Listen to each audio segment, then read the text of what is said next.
Good morning. It is a feel-good Friday right here at TV47. This is a TV47 breakfast. This is the 12th of June 2026. Mambo ni mengi yanaendelea, lakini pale juu kwanza watu wanaitwa bafana. Tuliwaambia mkadhani ni mchezo. We told you we will not support you. Ona sasa vile kulienda. Na mkiendelea hivyo, go back. My name is Freddy Ndibuli, if you did not know. Karibu sana to the show. All right, waliambiwa go back to your country. To your country. To your country. They still have one more game to play, I think. Ndio tujue kama if they lose that one, you'll go back to your country. Yeah, my name is Annie Odida. Of course, yesterday, 53 African countries were hit watching, Bafana. You know what happened to Arsenal? Ile hate watch ilikuanga. Everyone else was hate watching against Arsenal. Imagine. I'm telling you, Africans are angry. Yeah. At South Africa. All other African countries have said, no, we are not supporting that team. Imagine. Yeah. And it's justified. And they used to be actually one of the darlings of Africa. Yes. That when they go to the World Cup, everyone is behind South Africa, Bafana. Because Bafana is one of the most popular teams in Africa. National teams in Africa. But they can't even compare to Harambee Stars. Yeah. Now, this should tell you what people feel about xenophobia. Right. Umemention nikakumbuka. Somebody tweeted and said, in 1966, all African countries boycotted the World Cup to protest apartheid and how black South Africans were marginalized. And then now in 2026, all African countries supported Mexico against South Africa in a protest against their xenophobia. That should tell them something. Yeah, but will they change though? I don't see them changing. They can't. You know, there's a way where vile ulizaliwa. There's nothing we're going to change about it. There's nothing you can change about it. Tabia ni ngozi. I think it's just something that is inborn. Yep. Yeah, for them. Anyway, that's not the only thing we're discussing. The World Cup now enters day 2. Yep. A lot of highlights from there as well. Today is the World Day Against Child Labor. People are being encouraged to protect children. Yeah, wacheni kutesa watoto. Aside from that happening in the country today, there will be a requiem mass for the 16 students who perished in the Utumishi fire in Gilgil. First Lady Rachel Ruto is the chief guest, and that particular ceremony will be starting at 9 a.m. Our team is there in Gilgil, and of course they'll be bringing us up to speed with everything as regards that ceremony. Yes. All right, one was already buried, but I know they will still recognize her. Yes. That was Zuhura. She was buried according to the Islamic culture. Yes. All right, and tradition. From Kwale. So 15 more, 15 are yet to be buried. 15 are yet to be. I think also the mom who perished while going to the school will also be part of those 16. But now the biggest discussion, of course, has to do with the budget. Yesterday, CS for Treasury, John Mbadi, presented the budget statement before Parliament, and that is the biggest talking point across all dailies today, even in the region, in Uganda and Tanzania as well. We'll be looking at that in a short while. Remember, you can interact with us throughout the show. TV47 Digital on X is our handle. It's TV47 Kenya on Facebook, Instagram, and on YouTube, where we're streaming live. And the hashtag to use is TV47 Breakfast, hashtag story ni yetu. Au sio. Unajua uko na fan Facebook, anaitwa Sam Mkoza. Sam, every day he tells me to tell you, ukuwe ukivaa suspender. Nivae suspender. Suspender. Since that day I wore a suspender. every day I post something, tell Fred that suspender I like. I should change my style, by the way. I think you should. Would I look younger? You think no, you my look age has become an issue here now. I think you would. Wacha Sam atuambie anaona vipi. He's actually a top fan, and he says he watches every morning. Sam, because I hope I'm not butchering his name, but I know the first name is Sam. Sam? Yes. I hear you. I'll do something about it. All right. Basi tuangalie hali ya anga kunakaa vipi sasa.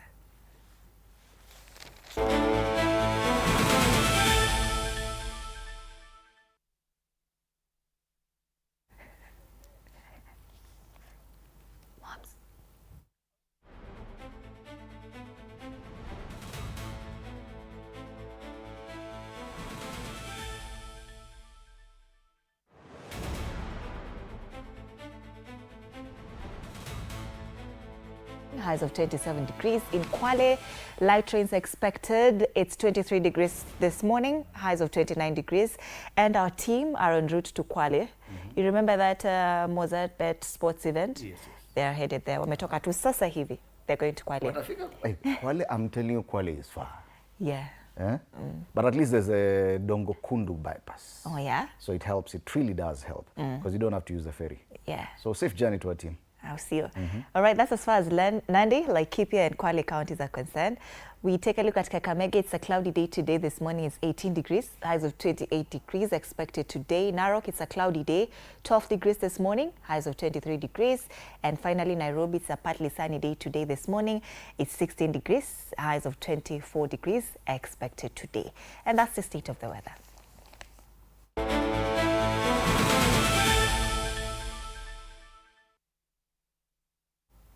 Unajua hiyo event ya Kwale, tulikuwa tunapatiana tickets 5. I think VIP tickets. Walipeana hapa on when was it? Was it on Tuesday? Yes. Yes, walipeana hapa. Sasa team wameenda huko kufanya. Did you get a ticket? Wanaweza tukubali tuende kweli? You know, Anne, I keep telling you these things.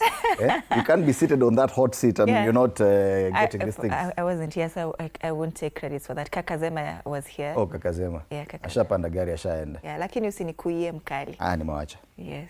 Nimewacha. All right. Basi tuangalie quote of the day.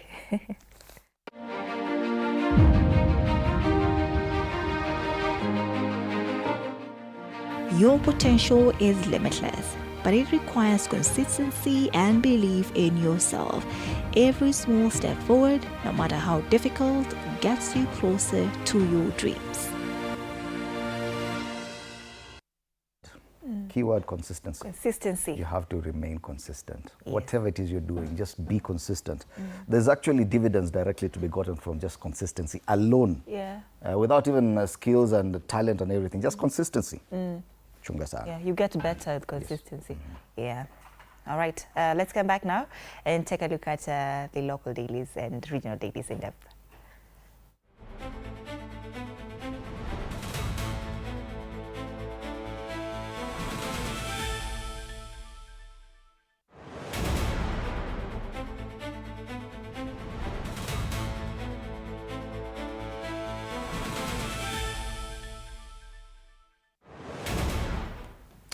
All right, and today I'd like to congratulate the dailies.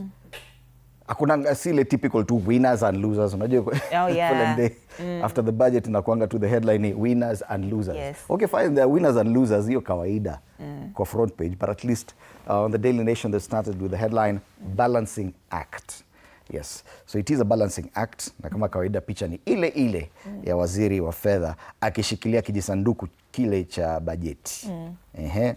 So, some of the highlights. Free primary and secondary education capitation, 92.5 billion. Suppliers who are owed, and this probably is one of those things that many people will welcome with regard to pending bills. 68 billion shillings going that way.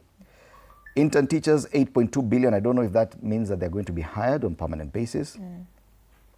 Yes, they provided 4.9 billion shillings for permanent employment of 20,000 intern teachers, those who are on strike. Yeah. Because their intern contracts were extended instead of them being given permanent contracts. At least money has now been allocated to that, and that's very promising. Another very key highlight is this 33.5 billion shillings cash for elderly persons, orphans, and vulnerable children. Kama kawaida, subsidy ya fertilizer iko pale 18 billion, Nyota 4.9 billion. Yeah. Mbona umeita hiyo? Nyota. You know, there's a lot of criticism towards that Nyota program. But of course, opinions are divided because you cannot say it is a bad thing.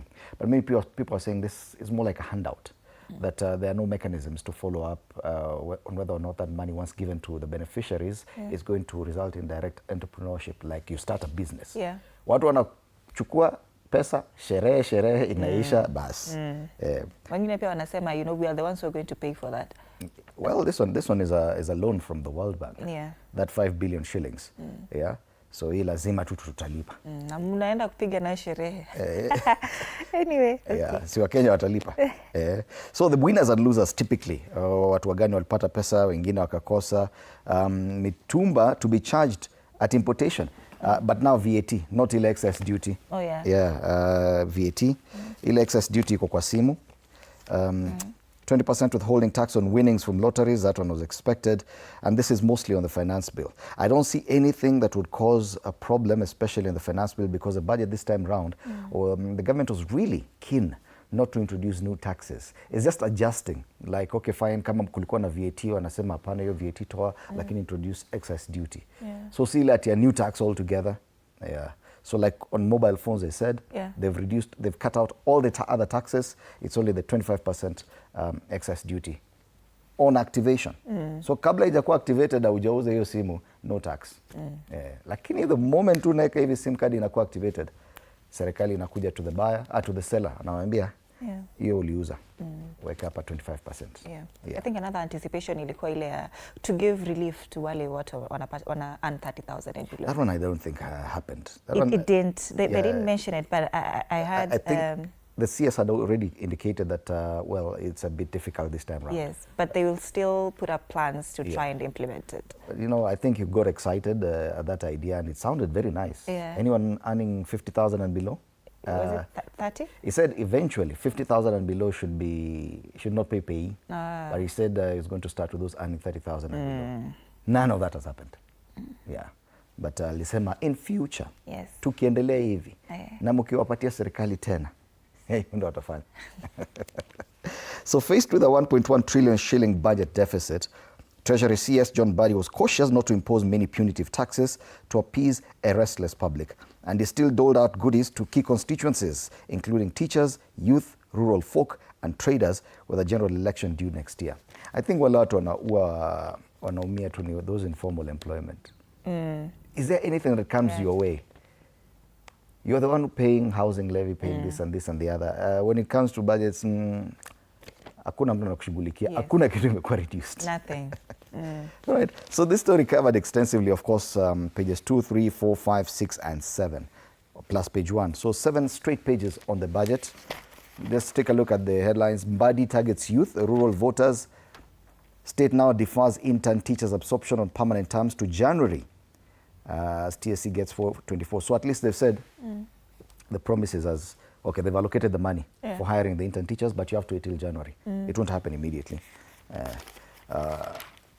Referral hospitals, the biggest gainers for health budget. You remember after USAID and the US pulled out from WHO and they had to close down USAID and stuff like that. Now it means now we have to go deeper into our pockets to fund health services.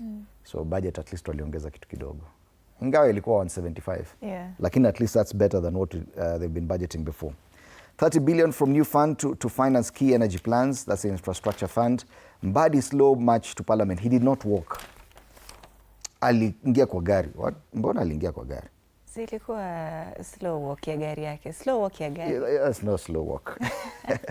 Payee tax U-turn sparks backlash from lobbies. Your promise we've been talking about. Sasa kuna U-turn. Alisema iwezekani sasa, imekuwa ngumu kiasi. Elewa. Kule nyuma, bruised Brazil face Morocco in Group C. Blockbuster matters the World Cup. Day 2 tunaendelea leo. Why some fans were cheering for Mexico against South Africa. Hiyo mimi naweza kuambia hiyo story. Wale bafana this time wataona moto. 2-0. 2-0. Hata and they got 2 red cards. Jamani. Alisema the goalkeeper. You know when you get a red card sana some players miss the next game. So it affects your performance either way. Sawa, tuangalie Taifa Leo sasa. Bajeti ya madeni. All right. Hawajaisema vizuri. Waziri wa fedha asoma bajeti iliyoahidi makubwa katika sekta mbalimbali ambayo itafadhiliwa kwa kukopa. Right. Serikali inapanga kukopa zaidi ya shilingi trilioni 1 kufadhili bajeti ya mwaka wa kifedha ujao ya shilingi trilioni 4.8, huku pengo la bajeti likikadiriwa kufikia takriban shilingi trilioni 1.1. Waziri wa fedha John Badi amekiri akitoa hotuba yake ya bajeti. Alieleza kuwa makadirio hayo yatafadhiliwa kupitia mikopo ya ndani na nje ya nchi. So domestic borrowing is going up definitely. Alafu kule wale watu wa nje grants ni kidogo sana. Billions. A few hundred billions. Yeah. So most of it is coming from local domestic borrowing. And there'll be some international borrowing, but not so much. Yeah, and some grants. Yeah, plus some grants, yes. Kwanza hapo kwa grants. You know, mnaambia Africans, you go everywhere, you go with a begging bowl. Yeah. Uko kwa kina director niko asema mbeho. Unaenda tu kumwambia mbeho, tafadhali mbeho. Kule juu zaidi, muungano wa Kalonzo na Sifuna wanukia. Kuna msukumo wa kusajili muungano utakaojulikana kama Ukombozi Linda Mwananchi Alliance unaoshirikisha vigogo hawa wawili wa kisiasa. All right, that's the reason page 4. US, Canada wafungua dimba kuu, hata wazungumzi nani wale wajana. Wenyeji ya Amerika na Paraguay wakutana katika pambano la Marekani. Hii leo ishaanza? Inaendelea sahi. Game ya sahi this one, US and Canada. Wanasema iko saa ngapi? All right, page 16. And Taifa leo haina wait. All right, ni leo 10 p.m. actually. Canada versus Bosnia, and then kesho ni America versus Paraguay, 4 a.m. That's Taifa leo. All right, let's take a look at the Standard. Harsh realities, that's a big headline, and then they come down here, wafanyele ya kawaida, winners and losers. So, tale of two worlds. Treasury's 4.82 trillion shilling budget promises growth, stability and shared prosperity, while acknowledging there are challenges that will make the going tough. But for many Kenyans, it offers little escape from the crushing realities of daily life. As fuel prices rise, inflation bites, and household incomes shrink, traders, farmers, boda riders, and small businesses fear tougher days ahead. For millions of families, the success of CS John Mbadi's budget will not be measured in projections or parliamentary applause, but in whether life becomes more affordable. I love that, what they said. Hata wakipiga makofi aje kwa bunge, for many families, they just don't care. It's okay, fine. Will it become more affordable? Yeah. So the coverage on the Standard is also quite extensive. Page 1, 2, 3, 4, 5, 6, and 10. More or less the same coverage like the Daily Nation. 7 pages of matters budget. So winners, TSC, significant increase to fund, among others, the recruitment of additional teachers. And okay, let's give it to President William Ruto. And as far as hiring teachers is concerned, and he's been very consistent in that. We're going to hire new teachers, we're going to give contracts to interns, and they've kept on repeating this over and over and over. He said he's going to hire 100,000 teachers plus, getting to even 120,000. And if there's one promise that at least is backed by the budget, I think that is one of them. So give it to him. Teachers, President Ruto amewaangalia sana. Na salary. Kwanza upate kazi, unalia salary na kazi hakuna. Wacha nikwambie, unajua wale ambao are employed right now, everyone complaining that wanapata 17,000. But at least they have something. There are those who are not employed, despite the fact that teachers' colleges are producing quite a number of teachers. If you can get 20,000 intern teachers without jobs, at least if you give them stipend. Hiyo ni stipend. Ni sawa tu. Angekaa nyumbani angekuwa na hiyo pesa. True. So 424 billion straight to the TSC.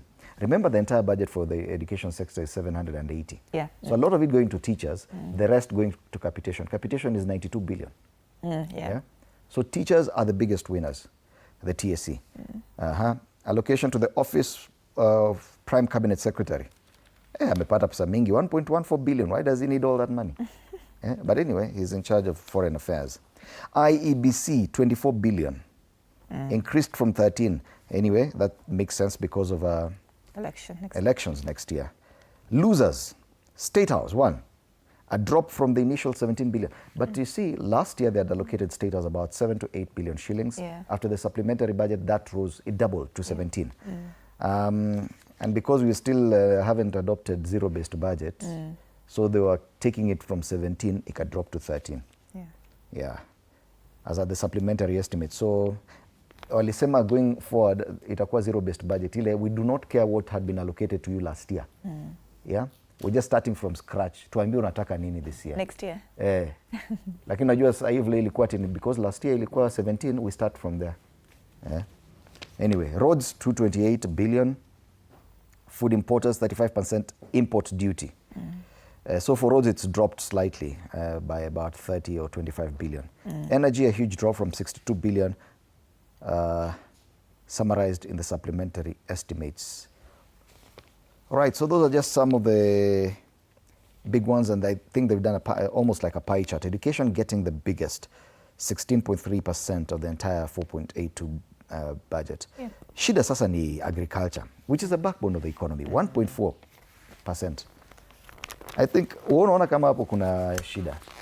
Like if it's the backbone of the economy, shouldn't we be sending a lot more money to that direction? Agriculture. Yes. Is it a devolved unit? Yes, it's devolved function. I know that is what the argument is, that agriculture is devolved. So that allocation is justified. yes, but then because again, it's the allocation to devolved. counties is not as big to 420? justify 420 billion shillings. Yeah. For everything, not just agriculture. Yeah. So harsh realities of life is a big headline there. Mbadi admits Kenyans sought to lessen burden but offers very little hope. Yeah, hapo mtaumia. Out of touch, hustlers say Mbadi's plan will not uplift their lives. Lecturers and teachers the biggest winners. Health spending rises by 37 billion. Mixed reactions greet election year's budgets. And that's it. And as far as budget is concerned, meanwhile, vulnerable groups and village elders get 42 billion shillings, which is not bad at all. On the back page matters FIFA World Cup. Pochettino rallies USA fans ahead of Paraguay encounter. So today's matches, South Korea versus the Czech Republic at 5 a.m. I think that's a game that's going on currently. Canada versus Bosnia and Herzegovina, that's 10 p.m. today. But they say tomorrow now, the US versus Paraguay at 5 a.m. Kesho asubuhi. Hiyo unaweza watch. It's a weekend. Kama utakuwa bado sawa utaweza watch. Qatar against Switzerland at 10 p.m. tomorrow. So weekend, a lot of World Cup football. That's the standard. Kuna kitu imekuwa mentioned about Ebola here, and I know people would love to hear it. That Ebola facility rejected, funds returned to USA. It's on page 10 of the Standard. That this 1.74 billion shillings returned in full to the United States government. Who's saying that? Who are they quoting? Because the CS said hii imeenda. You know, najaribu kuangalia who is being quoted here. Because this story says, Kenya will not build a host or accept funding for an Ebola isolation facility on Kenyan soil. Who's in that? Laikipia. No one is quoted. Because the president said he already okayed it. Yeah. The CS said they've already started. Equipment already landed. Yeah. So who's saying that the money is going back? This story is on page 10. You grab a copy of the Standard today and take a look. very- Usome ndani vizuri. Why is it hidden huko ndani hivyo? Iko hapo kwa vulnerable groups, village elders, hao wenye wamepata 42 billion shillings. Hapo chini, that's page 6. That's a big one if at all, but I don't know. They call it alternative people's budget proposal. So I think it's alternative people. That's the other to counter. As far as the budget ya treasury is concerned.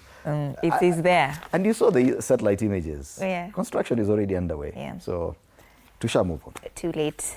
All right. Tuangalie Business Daily Direct because inaangalia matters business. Mixed bag budget. State plans to pay 155 billion shillings spending bills. The CS silent on employees' tax reprieve. The salaried workers are major casualties and will now wait longer for relief on their pay taxes. As the National Treasury Cabinet Secretary kept mum on the much publicized promise, even as the state juggles financing its growth plans and appeasing businesses and a restless public squeezed by the high cost of living. Again, salaried workers ndio wanaona moto. They rarely get, salaried workers rarely get anything. Yeah. And yet they're the first ones to be taxed. Because ukiwa na pay slip hakuna kuepuka. That's the Business Daily. Let's take a look at the Weekend Star. And still the same thing, it's a budget making headlines, hata kama wanakuanga independent and different. Hii hawezi epuka. So they say schools, roads and hospitals top in Mbadi's 4.8 trillion shilling budget. Ruto's focus on building human capital, especially the teaching human resource and safeguarding stability. There's a lot of focus on teachers, which is okay. And a picture there of the CS Treasury with Minority Leader in the National Assembly, Junet Mohammed. Other quick highlights on the front page: affordable housing plan here to stay, says Housing PS Charles Hinga. And media urged to deepen Kenya-China people-to-people ties. Let's go back to issues around the budget tuone wanazungumzia nini. Just the highlights. Ruto bets on education, roads and health and record 4.8 trillion shilling budget. But the e-health, I feel they're only giving props because wameongeza hiyo 37 billion. But that was to plug the deficit that's left by the withdrawal of the US from WHO and these other big health financiers. Yeah. But anyway, so we cannot really say that the government was really keen on adding money. Kama USAID bado angekuwa, now the US was still with the WHO, I don't think this government would have considered more money for the health sector. For education though, hiyo nimesema. Kwa walimu hiyo nimekubali. Yes. Do you think allocation for health this year is kidogo? It is 175 billion shillings there, but last year was much less than that. So relatively it is low compared to education and others, including roads, because roads are a bit 220 something billion. But it's commendable that the government actually considered the fact that the US pulled from the WHO, meaning that a lot of the NGOs and a lot of health programs, including HIV and AIDS, and provision of ARVs had been largely affected by the US's withdrawal. So when they plug in with that 37 billion shillings extra, that's something positive. You know, yesterday you had the CPA and Bichanga from ISPAC, and I asked them what they think about the allocation for health, and they said it's justified. Yes, because it's devolved, it's a devolved service. Yes. So they're saying that actually Nafakwa reduced that allocation. But you see there are programs at the national level, probably which were being funded through NGOs, through the WHO. Some of them, if you left them directly to counties might have other priorities. Ataangusha hiyo mambo. ARVs pia ziko funded through, other systems. Because many people receive free ARVs, courtesy of some of these programs that are considered national. So yes, there's that argument that devolved services don't really need a lot of national allocation. But then again, the argument is, pesa ya counties, umeona kama imeongezeka sana. From 380 to about 420 billion. That's 40 billion around there, extra. Not so bad. Not so bad. Okay. So those are the headlines there. Even the back page of this paper talks about the World Cup. So grab yourself a copy of the Weekend Star. It's quite heavy, and it has a Siasa pullout, where United Opposition faces an uphill battle to name candidate. And then there's this story that we've just been talking about, the rumors. Trouble in DCP as allies accuse Malala of sabotage. Yesterday I saw Cleophas Malala's son with Rigiji somewhere wakiongea, the 20-year-old mwenye is aspiring to be an MP. So hizi rumors ziko bado ati Malala na Rigiji ni kama waelewani sana, but where does the truth lie? Kuna mambo mingi sana. Fresh, independent and different wametuambia. Ni fresh, independent and different. Grab yourself a copy of the Weekend Star for only 60 bob. All right. Finally, People Daily. Tough realities inside the 4.8 trillion budget. I love how they've outline it here on the front page. Budget composition and financing. The total budget, once again, is 4.8. Total revenue is 3.6 trillion shillings. Grants, we are targeting 43.6 billion shillings. And then the deficit that you're working with is 1.1 trillion shillings. Yes, and that's the People Daily. Tuende across the border, tuone wengine walizungumzia bajeti namna gani. Start off in Uganda. The Daily Monitor talks about the budget that gives and takes. The government yesterday in Uganda unveiled an 84.3 trillion shilling budget. Ugandan money, tulia. With a 45.96 trillion expected for domestic revenue, from domestic revenue. So this is about 60%. So 40% of that budget inatolewa kwingine. 40, hata wataboro, that's Uganda. The New Vision in Uganda, still on the budget, 84.4 trillion shillings, opportunities in 2026. They also make mention of the fact that within the East African community, Kenya leads in regional spending. So we are spending more within this region. Uganda, Tanzania and Kenya, they mention it on the front page of the New Vision. Tukiingia Tanzania, maswala ni yale yale ya bajeti, domestic growth. The government of Tanzania has framed its 62.3 trillion shilling budget as a strategic response to a tightening global and domestic economic environment, banking on stronger revenue mobilization, policy reforms and targeted incentives to sustain growth while mitigating emerging risks. That's The Citizen. Gazeti la Mwananchi, habari ni ile ile ya bajeti ya kujitegemea. And I think hii story ya bajeti ya kujitegemea, the last time we heard about it was when Kibaki was president. Akasema we will go with what we have. But sasa viwanda vya ndani kule Tanzania, malighafi na biashara changa zawekewa ulinzi, mapambo, magari chakavu, urembo, kodi kung'ata. So mambo ya makeup na mengineo kama kusuka nywele na hizo wigs wanaongeza pesa. Sukari, sigara kugharamia bima ya afya na serikali ya kwepa dizeli na petroli. Kule Tanzania.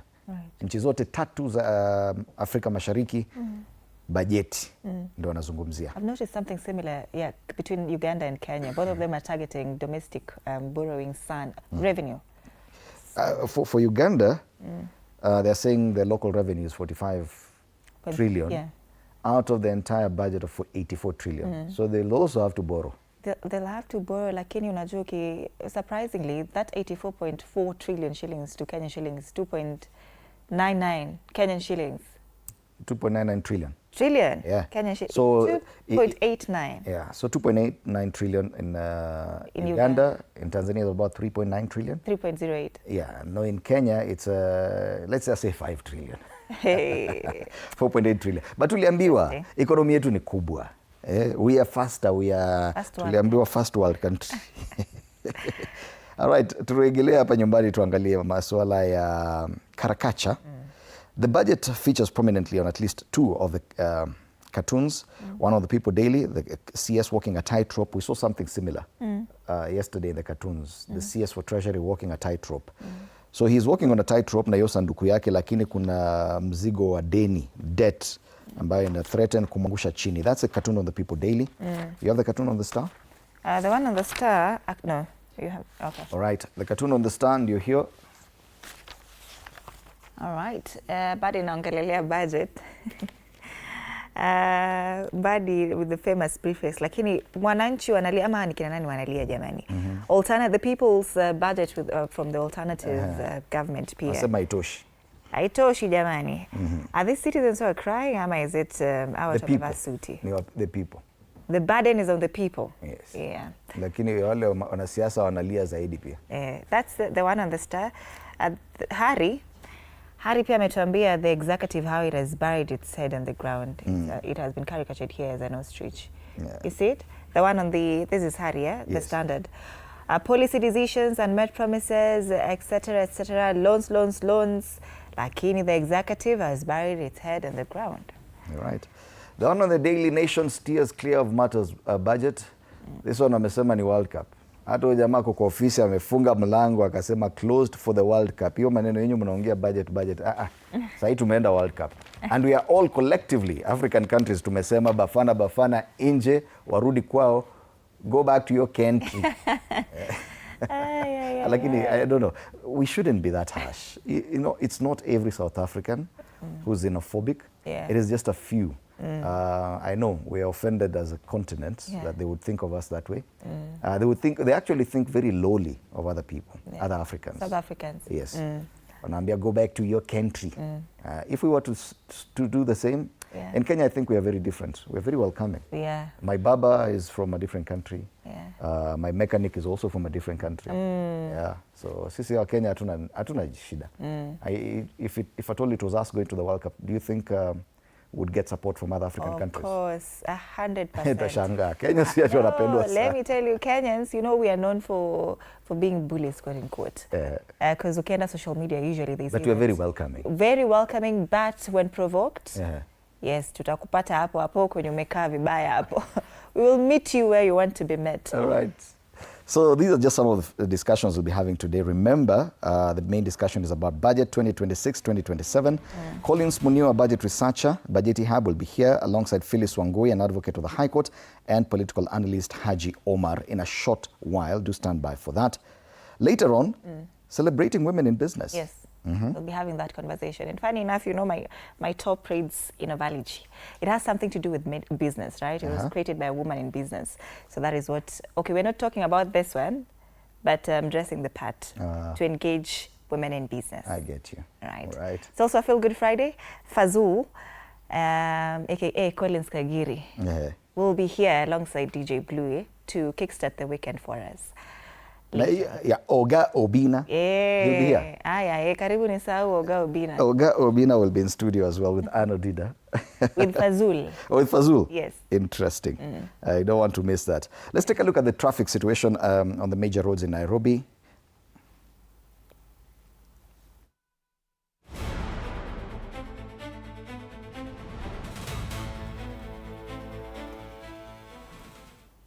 The Eastern Bypass has become now normal. Traffic iko pale Utawala. Hata cameraman Moms alikuwa amechelewa. HR hajasikia usijali.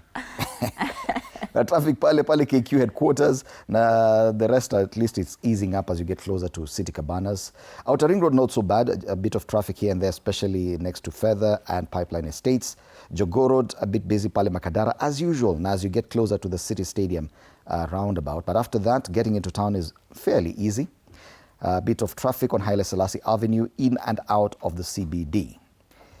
Thika Road, kama kawaida, wewe kuna shida pale. All the way from Githurai heading to Kasarani, a long stretch of red that extends even beyond Kasarani, heading towards Garden City Mall. But then it eases a few kilometers from Garden City Mall. Picks up again on the Utalii Drift, which is not so bad. Pale ukipanda Mathare Mental Hospital, traffic on Thika Road is building up. Same as on Kiambu Road from DCI, deeping and going up into Muthaiga. Other roads, kama kawaida, Mombasa Road from the airport at this time of day is not so bad, getting to the city. Waiyaki Way as well. Junction Mall as you head towards town on Gong Road. Prestige Plaza, traffic, dots of traffic here and there, and of course, Pale City Mortuary roundabout. Not so bad for a Friday. I think you can get into town fairly easy. Yeah. All right, that's the traffic this morning in Nairobi.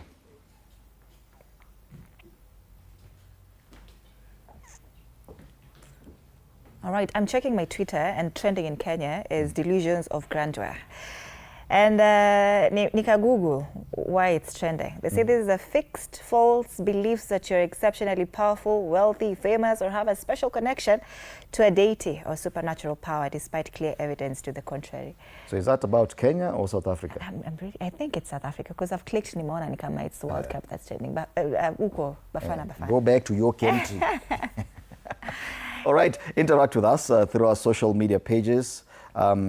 On X, TV47 Digital, on Facebook, TV47 Kenya, on Instagram, and on YouTube as well. Use the hashtag TV47 Breakfast and hashtag Story Ni Yetu. You can tag us as well at Freddy Dimuli. All right, at Annie_Dida, and we are linking up with Willie Dennis Njuru after the break from Naivasha to bring us up to speed as far as the Requiem Mass for the Utumishi 16 is concerned. Utumishi 16, I hope we all know. Yeah. There's 16 who died in that tragic fire at the Utumishi Girls in Gilgil. So, story ni yetu, story ni yangu, story ni yako, na story ni yetu. See you after the break. Yeah.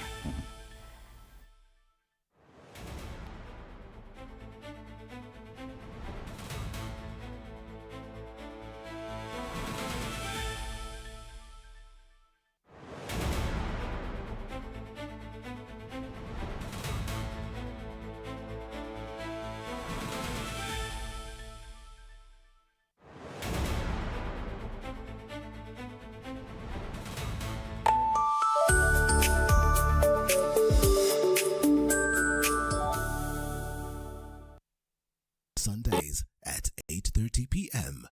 Good morning. You have my rent? Leo jioni kama tutakuwa tumelipa rent, nauza hii simu yako. Hamna pesa. I need 3 G's to make my nails today. Sasa hivi natuhusu aje? Can I order now? Do you ship? Can I get blinking ones? Mimi nilikuwa na trade. Nimewekelea kitele yangu. Kitele yangu na trade. Ikakunyuma. Oh my God. You left me. Nitumie ni line. Uko nje kuna wifi. Why? Hi-Fi?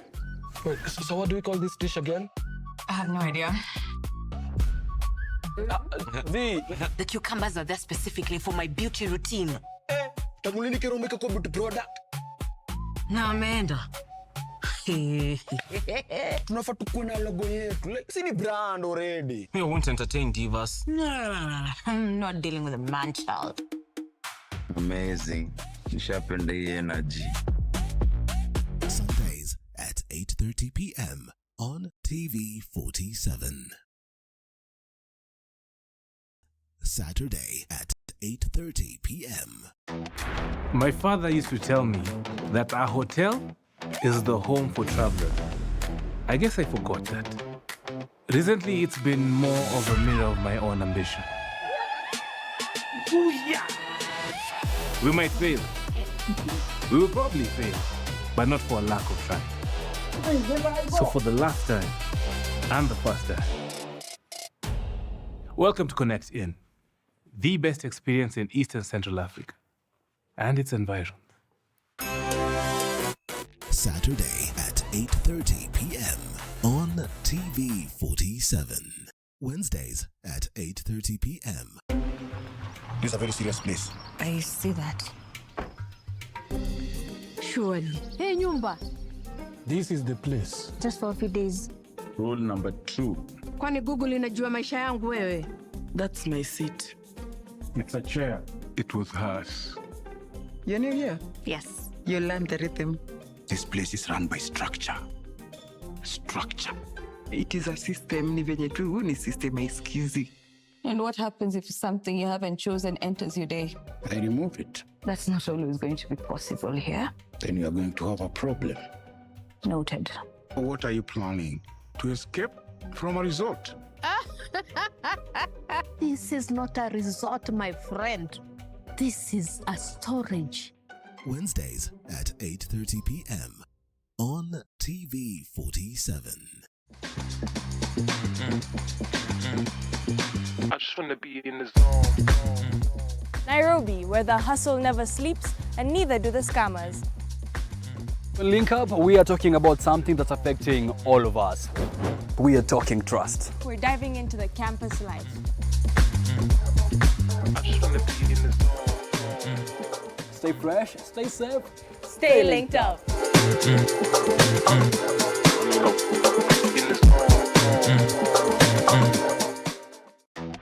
My father used to tell me that our hotel is the home for travelers. I guess I forgot that. Recently, it's been more of a mirror of my own ambition. Ooh, yeah. We might fail. We will probably fail, but not for a lack of trying. So for the last time, and the first time, welcome to Connect In, the best experience in Eastern Central Africa and its environs.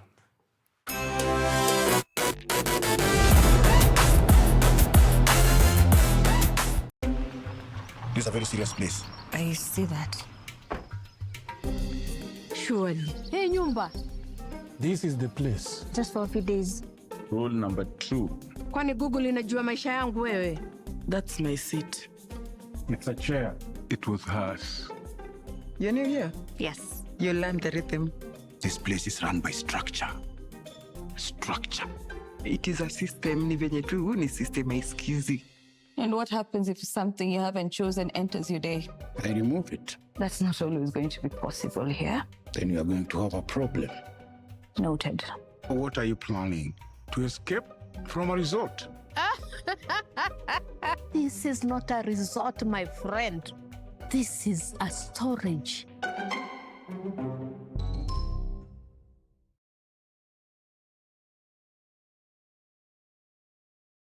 You have to be very careful.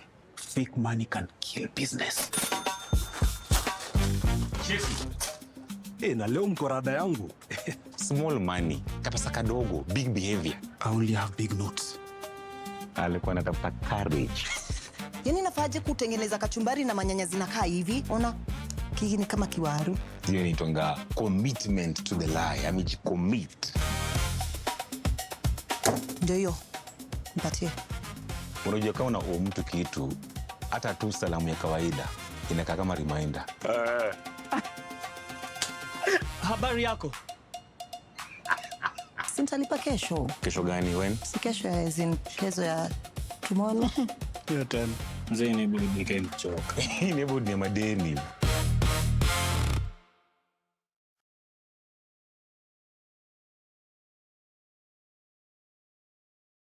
Tuesdays at 8:30 p.m. You have to be very careful.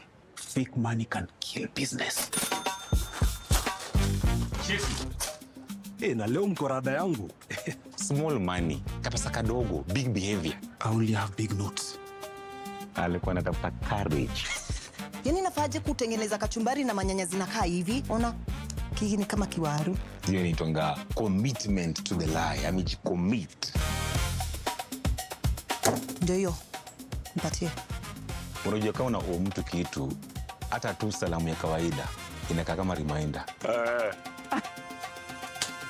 Habari yako?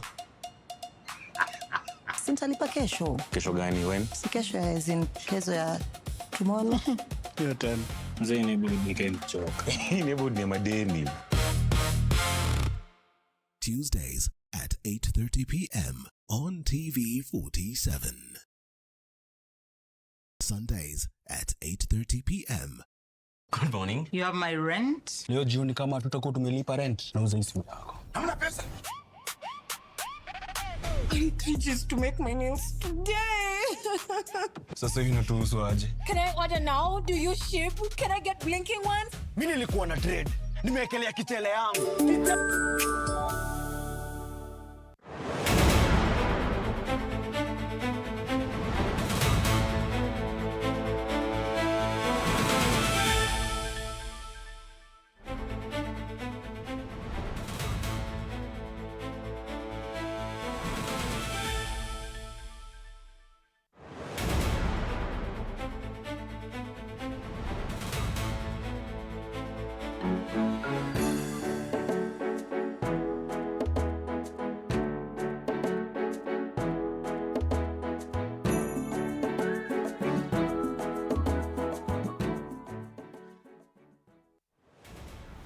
All right, welcome back and good morning once again. This is TV47 Breakfast. My name is Freddy Ndimuli. The biggest conversation this morning, of course, it's about the budget, 2026-2027, 4.82 trillion shillings. That's a budget statement presented by CS Treasury John Badi before the Joint Houses of Parliament yesterday. And that's the big discussion this morning. If you look at all the dailies, and if we just go through the headlines quickly, it's all about the budget and nothing else but nothing but the budget. People Daily, tough realities inside the budget. Hata ukienda nchi zingine kama Tanzania ni bajeti tu. The Standard, harsh realities. The Star, schools, roads and hospitals top in Badi's budget. Balancing act on the Daily Nation, bajeti ya madeni, gazeti la Taifa Leo. Mixed bag budget, that's the front page of the Business Daily. And it forms our biggest conversation this morning. In studio this morning, I have two gentlemen to help us discuss this. On my extreme left, Collins Munio, who's a budget researcher, Bajeti Hub. Karibu sana. It's good to have you in studio. Asante. And Haji Omar, political analyst, also an aspirant for the Langata parliamentary seat. Karibu sana. It's good to have you in studio. Thank you so much. Later on, we'll be heading to Gilgil for an update from there. A requiem mass for the 16 girls who perished in that fire, tragic fire at Utumishi Girls' School. The requiem mass will be held today, and later on the remains will be released to the respective families for burial. I'm made to understand that we are on stand. We are ready for that update right now. Willie Dennis Njiru is there alongside Elizabeth Otieno, our reporter, as well. Good morning, Willie Dennis and Elizabeth. How is the mood there as we anticipate this requiem mass this morning? Fred and Ndimuli, actually today I'm not alone as usually is the routine here. I'm also joined by Elizabeth, unlike you're joined by Anne Odida in our studios.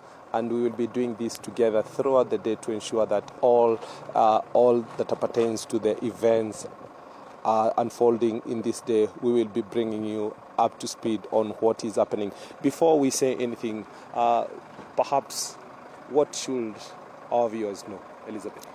First of all, our viewers should know that this is a day that the atmosphere is thick with emotions, of course, pain, sorrow, as we oversee the requiem mass of the 15 departed souls from the Utumishi girls fire that happened, of course, on Thursday, 2 weeks ago. That is on the 28th of May 2026, where 16 lives were lost. I said it is the requiem mass of 15 because one body was released to the family, that of Zuhura Rama, who was laid to rest on Sunday this week in Kwale County. It is a very unfortunate event, Willie, that happened on the 28th of May 2026. It is an event that really shook the nation after that fire that happened at the dormitory at Utumishi Girls Senior School in Gilgil, Nakuru County. Actually, it was a shocking occurrence, bearing in mind that this is not the first occurrence in this country, and we'll be bringing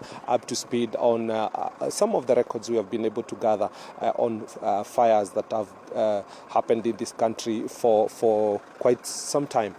Before I take it to show around, what can you say about the incidents of fire in this country? And they're all happening at the second time. It's very unfortunate, Willie, because actually we have been seeing incidents of school unrest just days after the Utumishi girls fire. This is an incident that shook the country, and yet we are seeing these things happening. And the Ministry of Education just saying it is going to do everything to ensure that the students abide by the rules, and we are going to see all these cases curbed once and for all. So it's just a matter of time for us to see if this will really happen. And perhaps if we could tell our viewers that already we can see friends and family together with relatives of the departed souls right here at the Naivasha Funeral Home, where we are coming to you live from. And we can see each hearse that has been provided by the government, of course, has been embedded with the sticker of the departed souls. We have also seen Cecilia Wanjiku. Remember, she's the heroine who saved some of the girls from the fire, but unfortunately succumbed to the injuries as well. So it's going to be a day heavy with emotions, and we are going to take at least 30 minutes from here to the Gilgil Stadium where the event will happen. All right. Freddie, I want to take you around just to show you what is happening as of now. If my camera person could just pan around and show exactly what is happening. We are having the families already here, and as you can see, each has a sticker on it, and precisely that is Cecilia Wanjiro's house, where she will be carried to Gilgil and before she is finally put to rest. That is the vehicle that will be carrying Cecilia. You remember Cecilia has been mentioned as a hero who was trying to save her colleagues before she met her untimely death. As you can see there, the hearse were here before 6, and all preparations to ensure that all is well have been going on. The DCI team, as you can see, is already here and is taking notes to ensure that all systems go ahead of the requiem mass that is expected later on this morning at the Gilgil Stadium. If you can also just see, the number plate has a sticker on it indicating rest in peace, and that is what is going to be. And the traffic is already well prepared outside. We have a fleet of outriders who are going to be ensuring that the convoy is on this busy Naivasha-Nakuru highway to ensure that the fleet actually moves with ease aside the heavy congestion of traffic that is occasioned at this stretch of Naivasha, bearing in mind that we have also so many trailers. We will be just briefing you later on when this comes into play. The bodies are getting prepared inside there, every vehicle with a sticker on it, and with this subsequently, when they begin flagged off from this place, when they will be flagged off from this place, we will be bringing you a live stream from here up to Gilgil to ensure that no one loses a mark or an inch on what will be transpiring from this part. Remember, it is a sad moment, Fred and Anne, in our studios following this spate of accident. We do not know what these children would have been in this country and their production, but nonetheless, all said and done, it's indeed a sad day for this country as we put all this to rest, and hopefully that this will come to a stop. I take it back to you, at least for now. Later on, we'll be joining you, my colleagues, to just bring you up to speed and our viewers on what will be happening on our roads. Perhaps if you could be having a question, you could throw it before you have it back, Fred. Thank you so much, Willie Dennis Jiru and Elizabeth Otieno in Naivasha, the Naivasha Funeral Home. Sad scenes there as families and friends are present, ready to collect the remains of their loved ones who perished at the Utumishi School fire mid of May. A very sad state of affairs, very sad story. And that convoy of 15 hearses will be heading 30 kilometers to Gilgil, to the Gilgil Stadium, where a joint memorial service will be held for those who perished in that fire. This service had initially been set for later this month, but a number of those families who were involved and the grieving parents requested the government to actually do it much earlier so that they could lay to rest their loved ones. It is one of those stories that is heart-wrenching, and we'll be bringing you the details as we continue.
Budget 2026-2027. As earlier mentioned, we are in studio with Haji Omar, political analyst and an aspirant for the Langata parliamentary seat.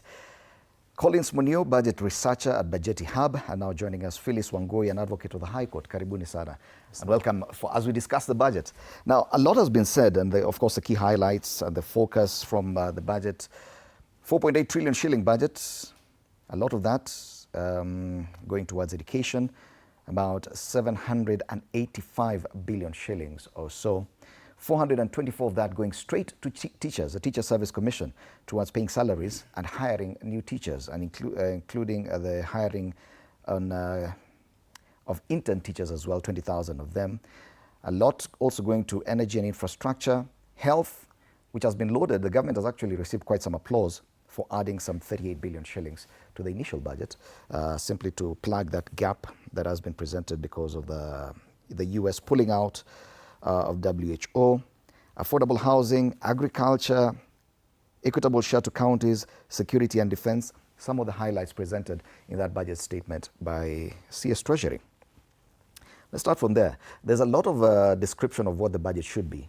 Many are saying that this is an election budget. Others, the CS himself, mentioned it as a stability and growth budget. Do you see any growth in this? Or it's a typical election budget, Haji? I mean, asante sana Indimuli, and please allow me to pass my condolences to the families of the students that departed. Mungu awarehemu. About the budget, to be honest, you know, at the end of the day, a budget is a statement to show where the government prioritizes their efforts and all that. But at the end of the day, the budget is supposed to reflect on the mwananchi. You know, like what I feel is that the ease of life. Do people have more money in their pockets? Is the spending power bigger? You know, is the cost of living lower? Are people be able to meet their day-to-day basic needs? You understand? As a perspective from Langata, people just want opportunities in terms of jobs. People want safety in terms of security. People want the basics, you know, good quality education, just the basics. Food on the table, pesa mfukoni. So, to be honest, we will judge this budget based on what happens in the estates, what happens on the ground, rather than even in parliament, because at the end of the day, when I see something like Mtumba being taxed, I don't think that is a good intention for the Mwananchi. All right. So, you know, and I can see that, you know, we'll be charged at importation in Mtumba. So at the end of the day, you know, we have to gauge the basic needs of the Mwananchi. This is the most important thing, kwa sababu yule ndio the end user. But when it comes to Mtumba, because now you've brought it up, and initially there was a proposal for a 5% excess duty at the point of entry, but now that was removed, and now they're talking about VAT. Because the promise was that at least we're going to ease in the burden on the usual people who bear the brunt, and that's the salaried people with pay slips. Now they're saying they're widening the tax base. Don't you think that that is a good idea, to bring in even other entrepreneurs into the tax bracket or contribute to this also? I mean, it depends on how you look at it. In my perspective, yes, I mean, taxing the Mwananchi is one of the solutions, but not overburdening them with taxes, because if you look at the situation on the ground as well, you know, there's so many global issues that are affecting us. There's so many issues like, you know, the cost of commodities increasing, you know, such as fuel and all that. So to be honest, this is a time to cushion the Mwananchi, because at the end of the day, you can tax as much, but you'll only kill the businesses. And the businesses, we are business owners. To be honest, the ninth riches, sometimes you have to look for money to pay KRA before even you being able to receive that money from your customers. You understand? So you're finding that you need to inject money into your business to pay KRA, but at the same time, you don't have that money to even pay them. So you're wondering, surely, am I looking for money to invest in KRA, or am I, you know, like it should be that I have a surplus. You understand? Okay. So to be honest, even I as a businessman, I'm taking a hit, and many people, when you speak to the ground, are taking a hit. So to be honest, they have to be realistic and see taxation. Over taxation is not important. The most important thing is the accountability of this budget that we're talking about, where every coin goes to where it's supposed to go. You understand? Value for money. They say bang for every buck. So we need to make sure that accountability and actually the money is being used in the right way. You know, when we wake up to something like, you know, news that, you know, some money went to ghost schools, ghost students. I mean, like, you know, students that, schools that don't exist and students that don't exist, and the money went there. That's where the problem is, guys. Not about of the budget. The budget can tell us all the, you know, it looks very nice like a spreadsheet, but most important is, does it reflect on the growth of the Mwananchi at the bottom level? Okay. That's my question. Collins, you can see that the Treasury really tried this time around not to go heavy on taxes. That a lot of what has happened, especially on the proposals for tax, and as far as taxation is concerned, is just a review of how the taxes are administered, not really introducing new taxes. Do you think that probably that is commendable on the part of the Treasury? Or do you think it's just pressure with an election 1 year away? Thank you, Fred. Condolences also to the families of the Utumishi Senior School girls who lost their loved ones. Administering new taxes and widening the tax base are two different approaches to raise the same thing. You know, people are using this scenario and comparing it to the cow. Where you cannot milk a cow you don't feed, to say the least, you know. And like you indicated, the VAT on Mtumba, what we forget is that that price is translated to the consumer in the end. So does that make Mtumba cheap, to say the least? Most Kenyans, with us quoting a number at 39.8% of poor people, can't afford Mtumba as it is, you know. Does adding that 16% VAT make it affordable for them? That is the view we should be looking at in this budget. Looking on widening the tax base, that's a double-edged sword, you know. You want people who are not accustomed to paying taxes, pay taxes so that you don't add taxes to those who are already paying taxes. But you also need to educate and inform those that are not paying taxes on what taxes they're supposed to be paying. Because looking at the administration of the 16% VAT, does that now mean that all the people in Gikomba and in the streets need to have VTIMs to give the VAT? You see? So as we push for this widening of the tax base, let's remember that we also need to tie it with education on taxes. And I think that's not a budget line that I've seen. And if it There's no plan on how to educate people on taxes. Educate people on taxes, yeah. Because most people just realize on the finance, on the budget rather, on the finance bill comes in. And most people just understand the terms and the clauses that are trending.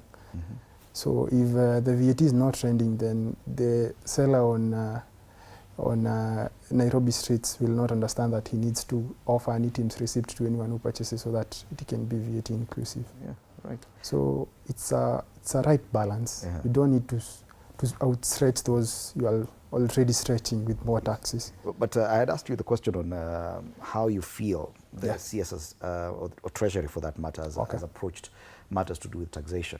That instead of just imposing new taxes or higher taxes, they've sort of tried to review the raft of taxes that are already existing, shifting probably to the source and doing away, especially, for example, the issue of mobile phones. The CS explained that they've done away with all this taxation that existed in imported phones, but just introduced a 25% excise duty tax at the point of activation. Don't you think that kind of review and the way the CS has tried to explain it to Kenyans is a bit commendable, probably, and that's why we are not seeing a lot of upheaval like we saw in 2024? This year has been a bit decent, mostly on matters public involvement and public engagement around taxes. And with the mobile phones one, with the maths he gave that the 25% will be inclusive of the existing 10% excise duty that was there and the VAT that was being charged on mobile phones. That makes 26%, and his argument was we are giving you 25%, so that is 1% less, whatever those phones were being charged. My only issue with that is the compliance of it, because if phones can now enter the country and someone will only be charged upon activation, then how compliant is that? And who do you charge the burden of compliance in that state? Is it the consumer who buys the phone and activates it? Or is it the guy in an M-Pesa selling the phones to the consumer? So it's a good initiative, to say the least. Some taxes in the finance bill are a bit lenient and a bit leaning to the well of the mwananchi, but others, on the other hand, are also pushing him up and up the staircase of... Wakili, in your own estimation, because he talks about a knowledge gap, that the understanding of these taxation measures, of what should be done, of introduction of new taxes to people who've never been paid tax before, that probably it's lacking. Do you feel that that could be contributing to the, probably, if I may call it, lackluster involvement of Kenyans in this process? Many people are not even talking about the budget in comparison to what happened in 2024, where there was a lot of discussion even online about the budget-making process, the taxation and all that, going to the extent of even translating it into vernacular. What do you feel, or do you agree with him, that there's a gap that exists in as far as what people understand on taxation? We are almost a year to the elections. I think Kenyans have made up their minds that, we need to get rid of this government. And because, the poverty index, 40% of Kenyans today are living below the poverty line. And the poverty index continues to increase. The economy is shrinking. The reality of the matter is that we have sustained an economy over the last 4 years that's not expanding. And therefore, more and more Kenyans are moving into livelihoods that cannot be guaranteed. Pay slips are shrinking. Those who rely on businesses and informal businesses are even more uncertain in their businesses. And therefore, when you sit down and you see a president and a government putting in a 4.8 trillion budget, of which I don't know why we are praising them for doing basic things. We were saying Kenya is a lower middle income economy going to Singapore. When we have a government that's going to Singapore, we cannot be praising them for paying teachers and health. Those are things that are non-negotiable for middle-tier economies that want to become, high-income economies. He should be doing that. Certainly, they should be funding education, health sector, and basic infrastructure. We shouldn't be praising them to do that. That is basically what government should be doing. But what we are seeing is that beyond that, this budget contains so many areas where we are seeing pilferage and illegal use of government resources. We have a president that's funding his own state house budget, his executive budget, almost 8 billion shillings, 13 billion shillings. To do what? That 13 billion is more than what some of the departments, which are key, some of the ministries are getting. I was seeing science, technology, and research, a key department. If we are saying we are going to Singapore, we should be investing in research, in knowledge, where we can create jobs, where we can think about the future of where jobs will be found, AI, big technology, think about the youths. There is nothing. There's probably 4 billion being funded like that. And we've seen, and we know, the president was flying private. He is right now in Norway. He's been flying around the world. There are concerns, there are questions from the public about the use of government resources. Nobody is answering to this. Corruption index has not reduced. In 2024, when we went to the streets, one of the guarantees is that he was going to stop, illegal pilferage of government resources. He was going to reduce the corruption index. We've not seen that. And therefore, even if you tell us 80 billion has gone to education, and yet capitation to schools doesn't get there on time, even today, the unrest, part of why the schools have unrest is because of very small capitation to schools.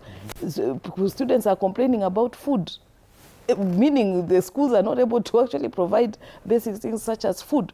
So let's stop lying to ourselves that there is any joy in having a big, mega 4.8 trillion budget.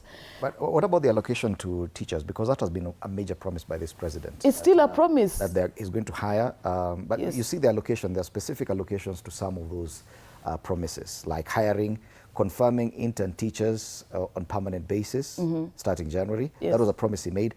It's now backed by the budget.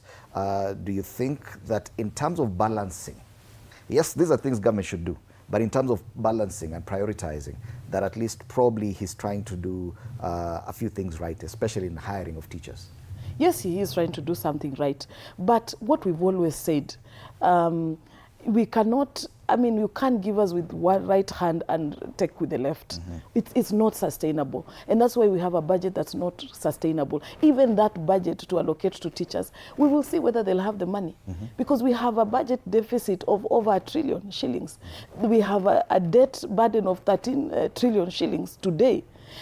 So the sustainability of the budget and whether in fact KRA will be able to raise the revenue to be able to allocate to this. I don't know if we're going to do it. So it's a wishy-washy budget. It's nice to dream, and we are dreaming at the end. We are dreaming at the last budget of this government, and we know that it's not sustainable because there's a lot of misuse of government resources. So yes, we all believed in this government. It was a better government. It was a bottom-up government.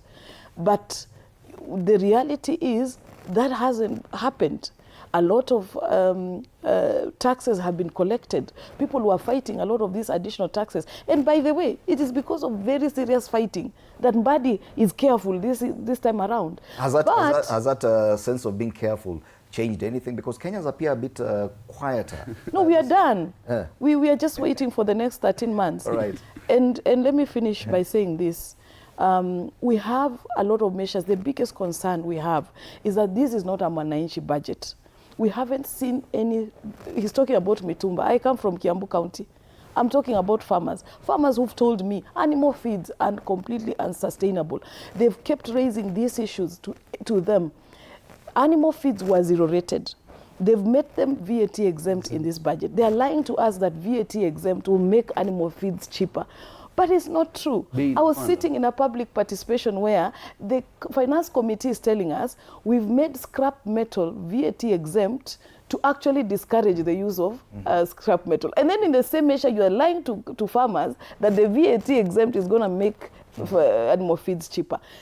It is not the Kenyans that are confused. It is the government itself that has been issuing various versions of the finance bill. You mentioned the kind of pressures, fiscal pressures that this administration faces. Yes. Debt servicing, Haji, at 1.5 trillion shillings of the total 4.8. Of course, we are going to have to borrow, and hugely from the domestic market. But it may be argued that this was not a problem of this administration alone, that it has to carry this burden for the entirety of its period. We have to borrow 1.1 trillion, mostly from the domestic market, meaning that businesses, local businesses cannot access credit. As a businessman, what does that mean? Let me ask you one question. What exactly are we borrowing? Borrowing is not a problem. Even you as a businessman, you can borrow money to invest, and it gives you more money, and you pay back the debt, and you actually have a surplus, and you're making profit, and you're in business. But the problem is that when the money is being borrowed, it's being misused, as my partner is mentioning, that the money is being used to finance travel, the money is being used to finance their own personal interest, but not to finance the startups, to finance training programs, skills development, all these kind of things that actually improve our income as a country. So to be honest, it's all about the priorities. It can look very nice on the spreadsheet. It can look very nice that, the intention is great and everything. But at the end of the day, even if you look at the happiness index between here and our countries that are neighboring, who are doing far much less in terms of development, but the people are happy because they have food on the table, the kids go to school, the basics are covered. Now we are in a situation where you even feel like telling the government, take my salary, I take my tax. You understand? Because it's becoming a burden. It's becoming a burden. And this is not my only sentiment. Talk to everyone on the ground that everybody is paying, and not only for taxes. We have other, packaged salary reduction mechanisms, like shisha. Then we have, we have all these other, housing levies and all these things. So to be honest, we are being burdened, and we don't see and we don't feel the impact. So what I keep asking myself when I visit a country that is doing very well with the less population, and we have 60 million here, we have 1 million. How come, if you look at two armies, an army with 60 million and an army with 1 million, how come these 1 million are doing so much better than an army with 60 million? There's a big question mark when it comes to software issues of this country, brother. Right. All our budgets, look at how much people are spending to host guests at State House. Look at how much money is being used on travel. Look at the extravagance. Per diems, people are misusing. Like, to be honest, when you look at the public service, how they're living, they're the people who are, right now it's very lucrative to be in the government than to be in the private sector, or to work as a business or be employed in the non-governmental sector. So to be honest, this is a very, very tight situation where people are in critical situation. Trust me, as when I listen to my constituents, they just want jobs, they just want food, they just want healthcare. Simple, basic things. How is this budget? Balance. It's a very delicate balance. And as a budget researcher, there's always the pressure to boost sectors that could create employment, like manufacturing and industries. But it would appear, despite a bigger budget on our end, most of it goes to consumption. Do you think that that could change in any way anytime soon? Because this government, yes, it's consumption because they have to pay debt. It's consumption because they're putting money towards teachers. We're just using, and recurrent expenditure, very little in development, very little relief to those who could probably begin manufacturing and industries. Do you think that's where the problem is? To start with, I think we need to understand the state of the Kenyan population. 40% of the population is living in poverty. The big chunk of the population is also the youth. So you are struck in between two demands. Do you march on social investment, or do you march on economic investment? Looking at the MSMEs in the Mwananchi version of the budget statement that Treasury did, that was a good job. There is an investment of 12.2 billion in MSMEs, and they make the large chunk of businesses in the nation. But an interesting line is the first line in the Mwananchi version, which says that the government understands that MSMEs are facing a fiscal constraint in the domestic market. But what brings about that? The same government. It's the same government by borrowing domestically. Second is that another repercussion of this domestic debt is that they are short term. You see, 91 days, 382 days. So the interest rates and the maturities are coming in too fast. So as far much as we want to support the local consumption or local investment, we need to give them fiscal space to actually get that money and invest into the economic growth. And that can be spurred by the government probably doing the samurai bonds and the panda bonds they were talking on, and that matching on a larger percentage of the deficit being borrowed externally and giving local businesses a better shot at getting financing for the same. Another shot is on investment in the youth, because everyone speaks of the youth, you know. The youth is a huge chunk of this population, and I think the government keeps on getting it wrong every time with the youth, because the youth, I think, if we are to be asked, their priorities is not the Nyota program or all the other government empowerment programs the government is trying to do. I think, as he explained, people want jobs, so how do you get them jobs? You hunch on manufacturing and production, but you look at the investment that is given on value addition in agriculture, that's around 4 billion. You look at the investment that is invested in spurring manufacturing and production, it's peanuts to say the least. So you have a government that says one thing and does the other thing on the other side. Second is looking on the fiscal realities, you know.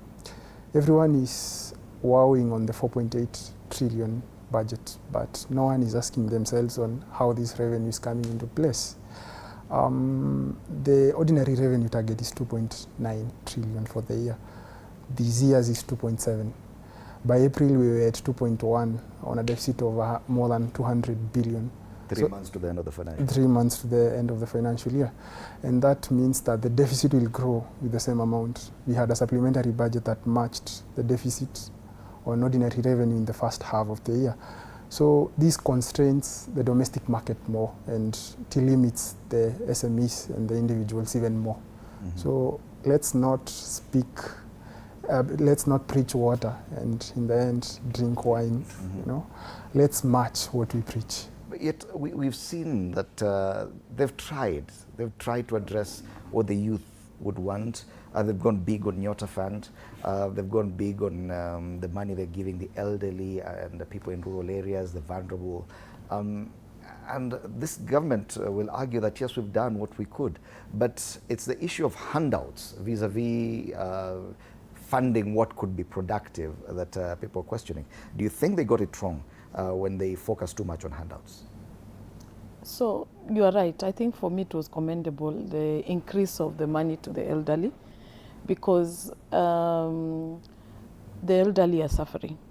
Many of them, you know, I keep saying, but maybe it's not even a Kenyan problem. I think because we say Africa is a young continent, we don't plan for the old.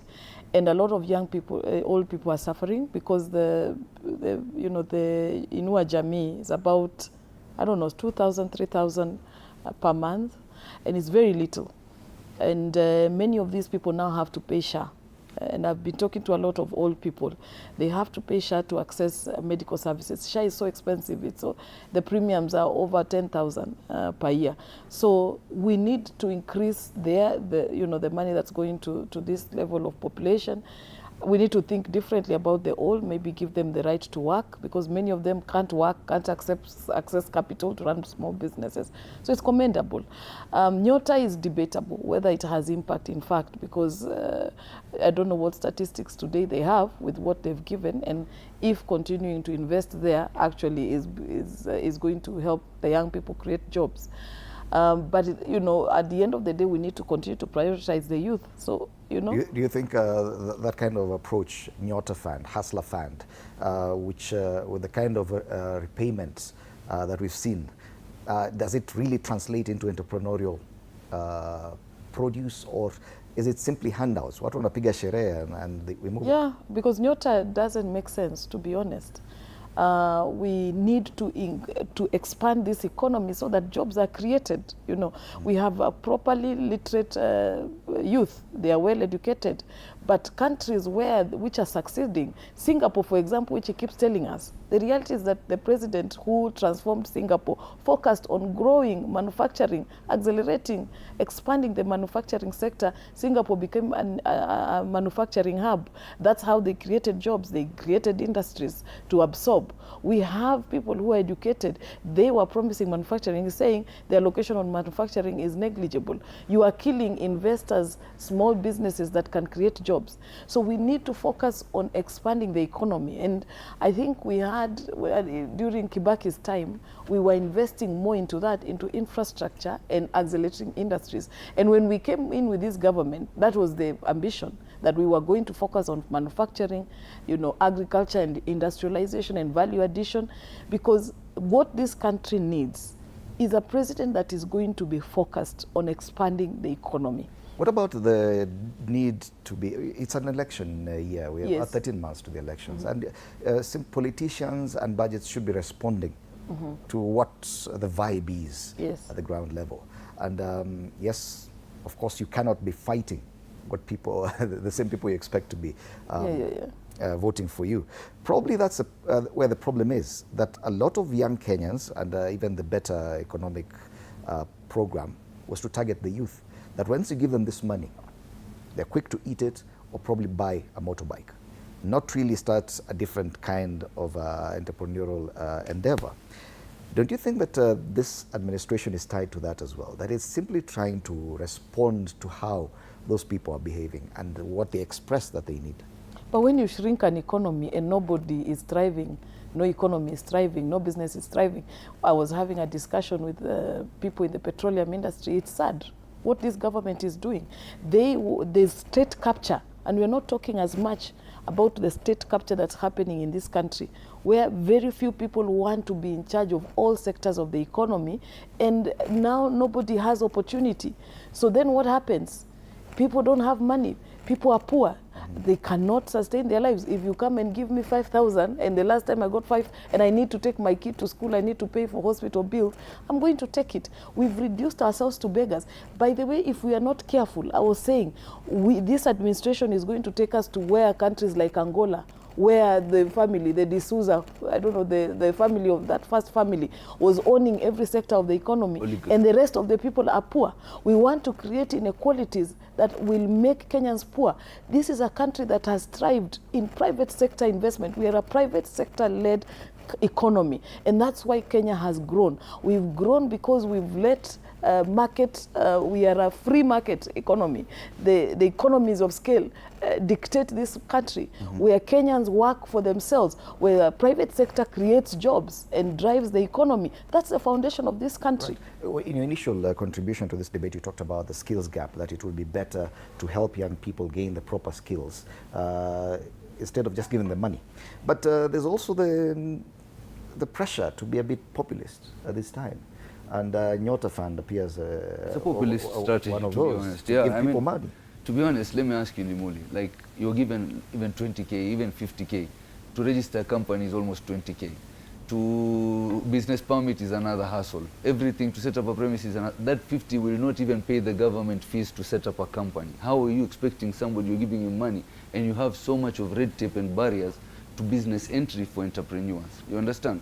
So my thinking is that we need to make it very easy for a young man coming out of university to be able to easily just set up a business with minimum cost, and even be cushioned for the first 5 years, not to pay county fees and this fees and that fees, fire permit, so many permits that end up drowning this guy before even looks for even marketing money, looks to pay staff, looks to pay all these things. So you find that in a building, you'll see somebody coming in for 1 year, trying out something, closing and out, trying out something, closing out.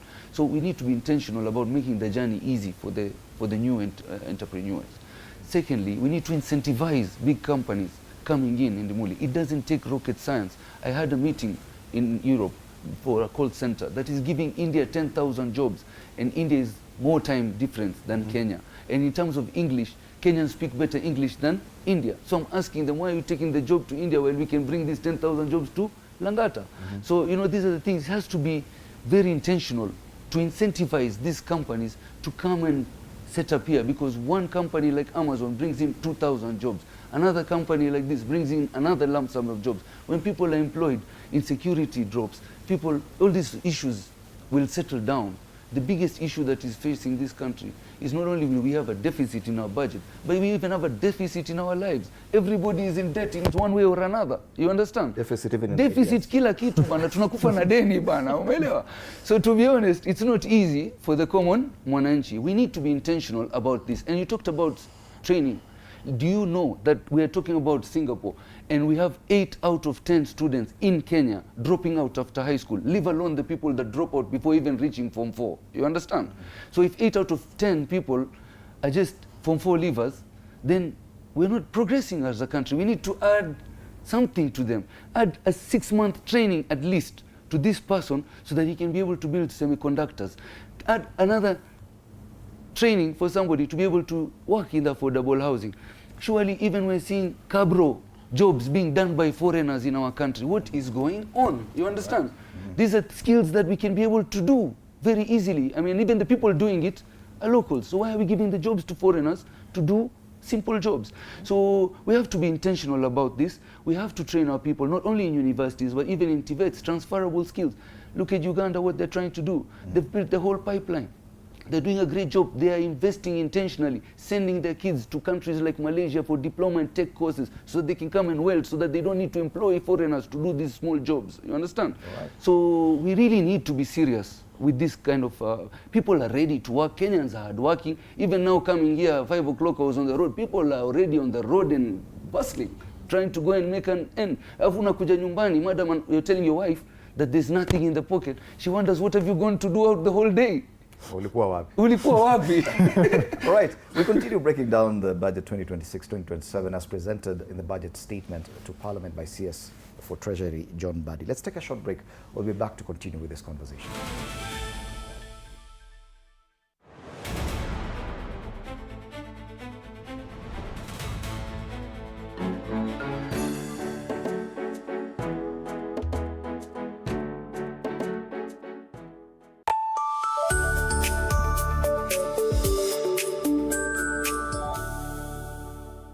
Sundays at 8:30 p.m. Good morning. You have my rent? Leo jioni kama tutakuwa tumelipa rent, nauza simu yako. Hamna pesa. I need 3 G's to make my nails today. Sasa hivi natuhusu aje? Can I order now? Do you ship? Can I get blinking ones? Mimi nilikuwa na trade. Nimeekelea kitele yangu. Kitele yangu na trade. Ikikunyuma. Oh my God. He left me. Nitumie ni live. Uko nje kuna Wi-Fi. Why? Hi-Fi?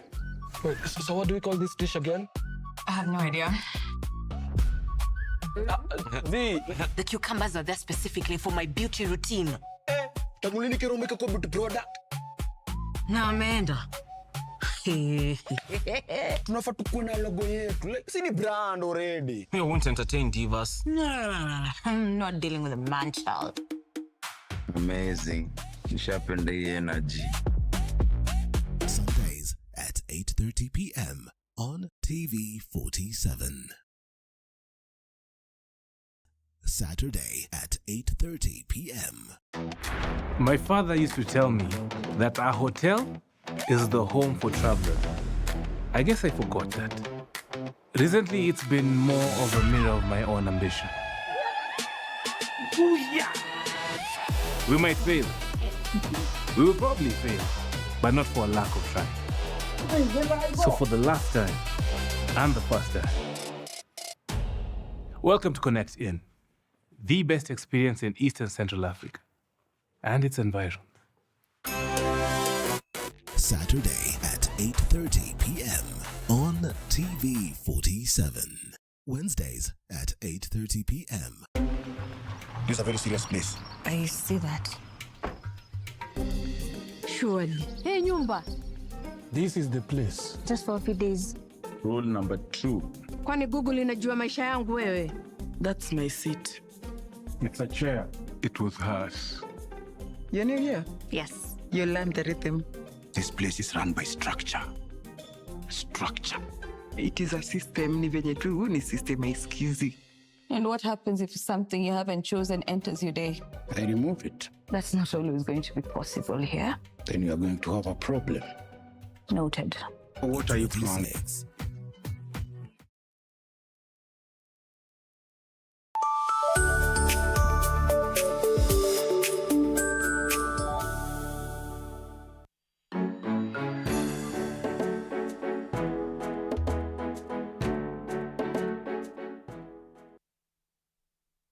All right, welcome back. You're still watching TV47 Breakfast with me, Fred Indimuli. And even as we continue dissecting the budget statement as presented by CS John Badi in Parliament yesterday, we'd also like to get the views of our viewers, and we go straight to Nakuru for that. Our reporter on the ground in Nakuru is Mike Chalo. Mike, good morning. What are the people of Nakuru saying in as far as reactions to the budget statement read yesterday by the CS? Thank you so much, Fred. Good morning to you. We are at Kenyatta Avenue, where I will be engaging residents from the Bunge la Mwananchi. They tell me about their feel and what were their expectations. Were their expectations met on this 4.8 trillion budget? Karibia hapa tukianza na wewe mzee, uweze kuniambia pengine maoni yako ni gani kuhusiana na bajeti ambayo ilisomwa jana? Mimi ni mkaache wa hapa Nakuru. Mimi ni Geoffrey Nyanga. Kusema ukweli, bajeti kulingana na vile matarajio ilikuwa ilisomwa jana.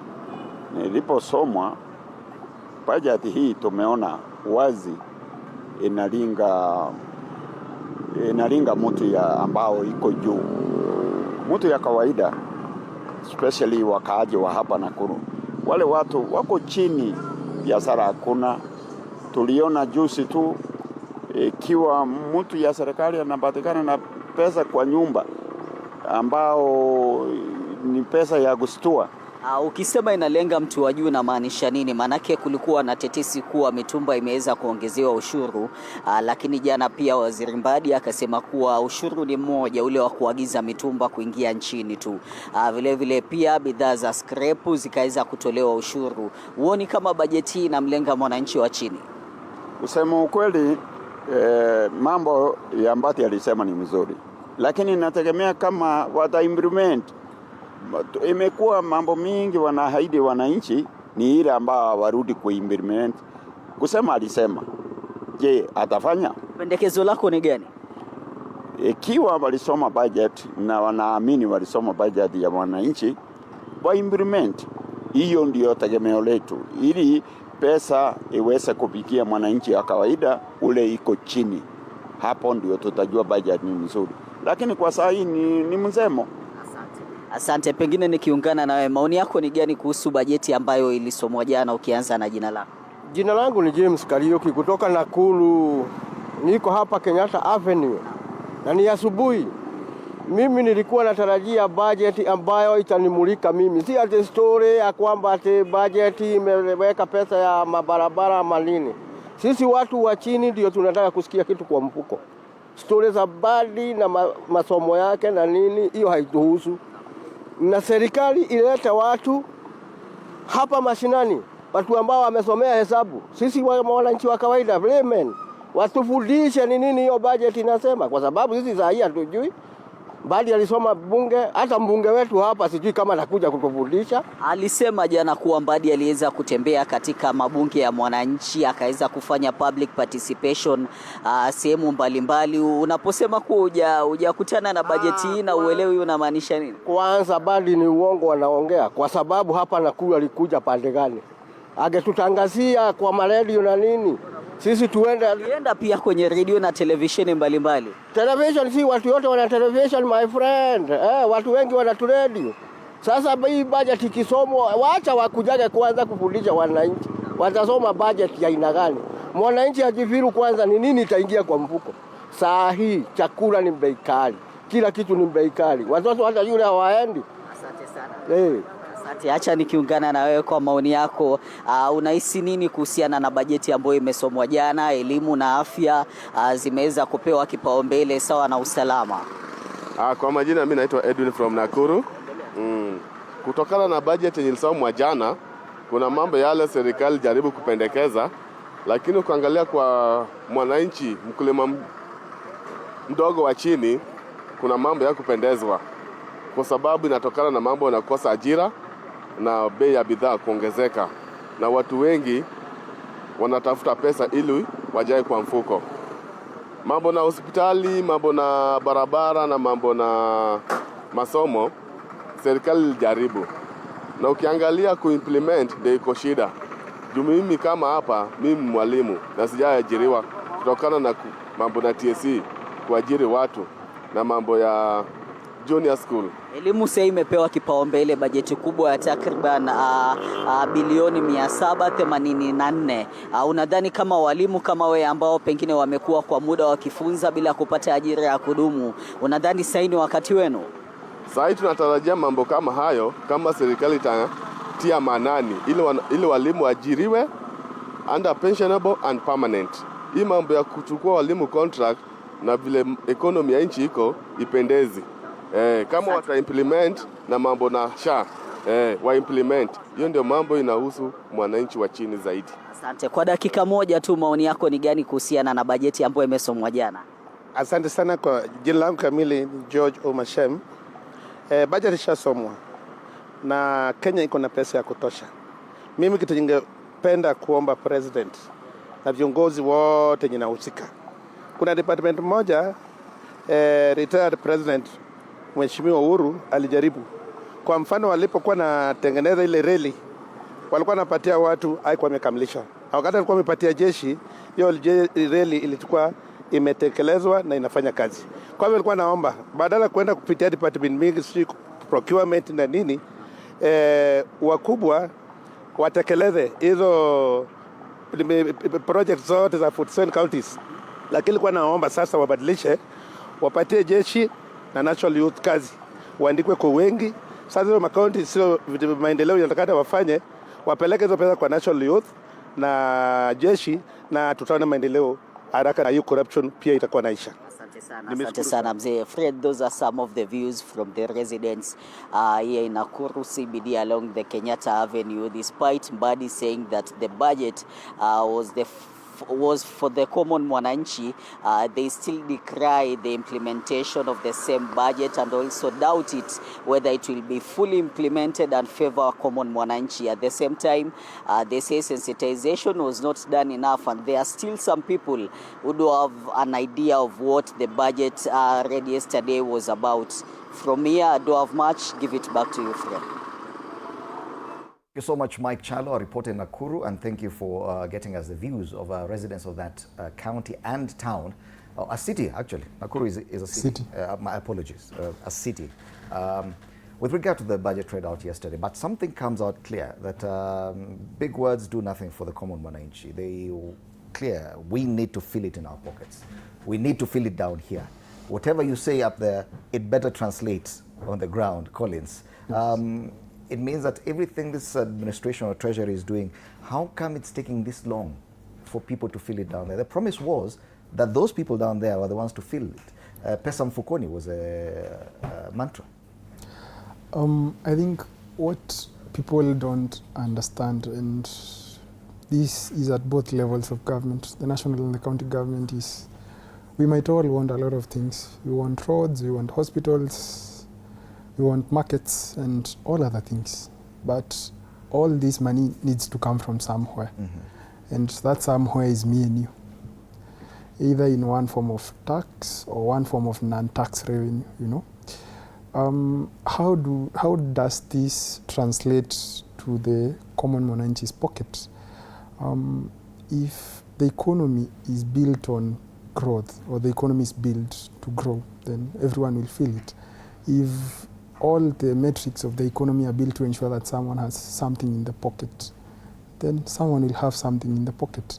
A good analogy we were discussing is on the huge wage bill of the national government, you see. Much of the budget is being eaten up by recurrent expenditure and leaving only a very small fraction for development. And when very little is left for development, then that means that the money is not being invested to give the mwananchi opportunities to make something in the end. So it's all about restructuring the foundations of it, you know, because we were joking before counties got an additional 8 billion Kenya shillings. That TSC was actually getting more money than all the counties combined in equitable share. But that has since been revised, you know. And if counties are expected to deliver on all the functions and all the duties delegated to them at the same amount, then will that translate into equitable and affordable services for the common mwananchi? Because it's one thing having the money, and it's another thing affording the services with the money you have. You might have the money but not afford healthcare, not afford the cost of production in agriculture, not afford education, you know. We might invest 781 billion, 784 billion in education, but still school fees at the senior school and the university level becomes too much for the common mwananchi.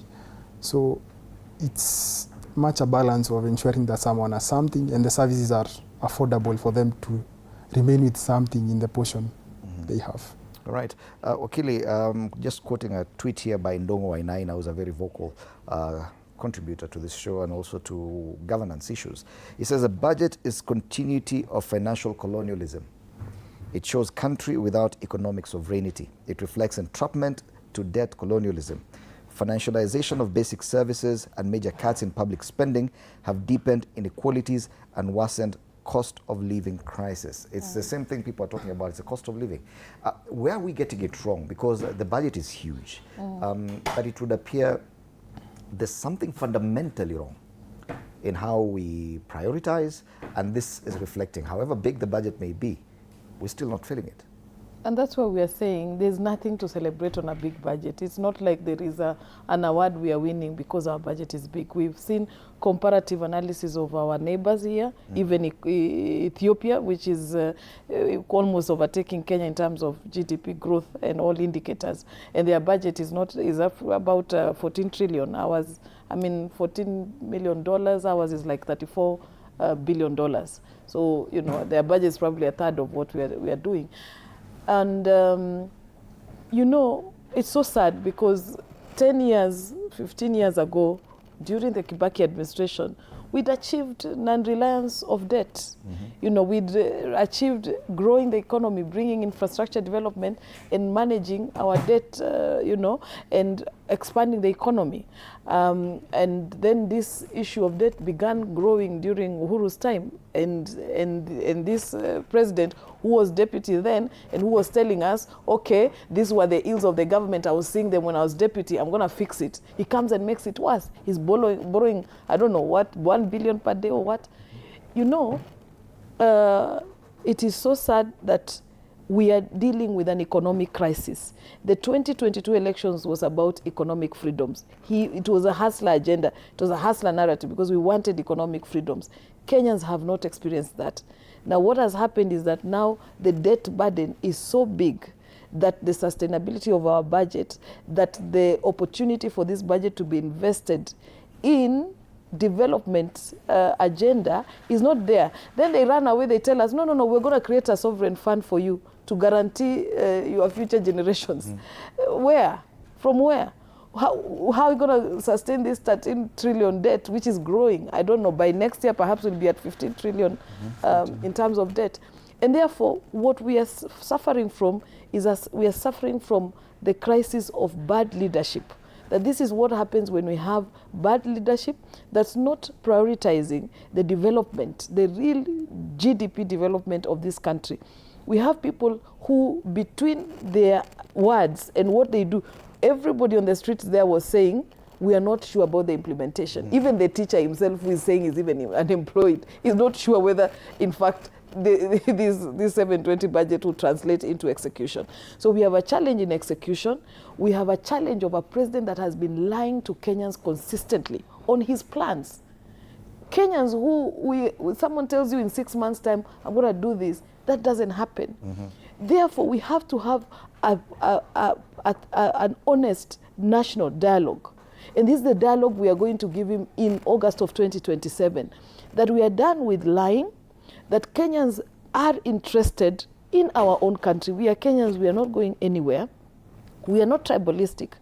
We are saying we want an economy that works. Kenya was one of the biggest economies, and we have a very beautiful country. I've traveled across Africa, and when you look at what we have as a country, the things that work for Kenyans, we have an literate working population. Many countries don't have that. We have a port of Mombasa that runs, and now we've messed it up. We've lost the petroleum market across, and we are continuing to lose the petroleum market. We had the biggest port that was serving the entire of Central, South, and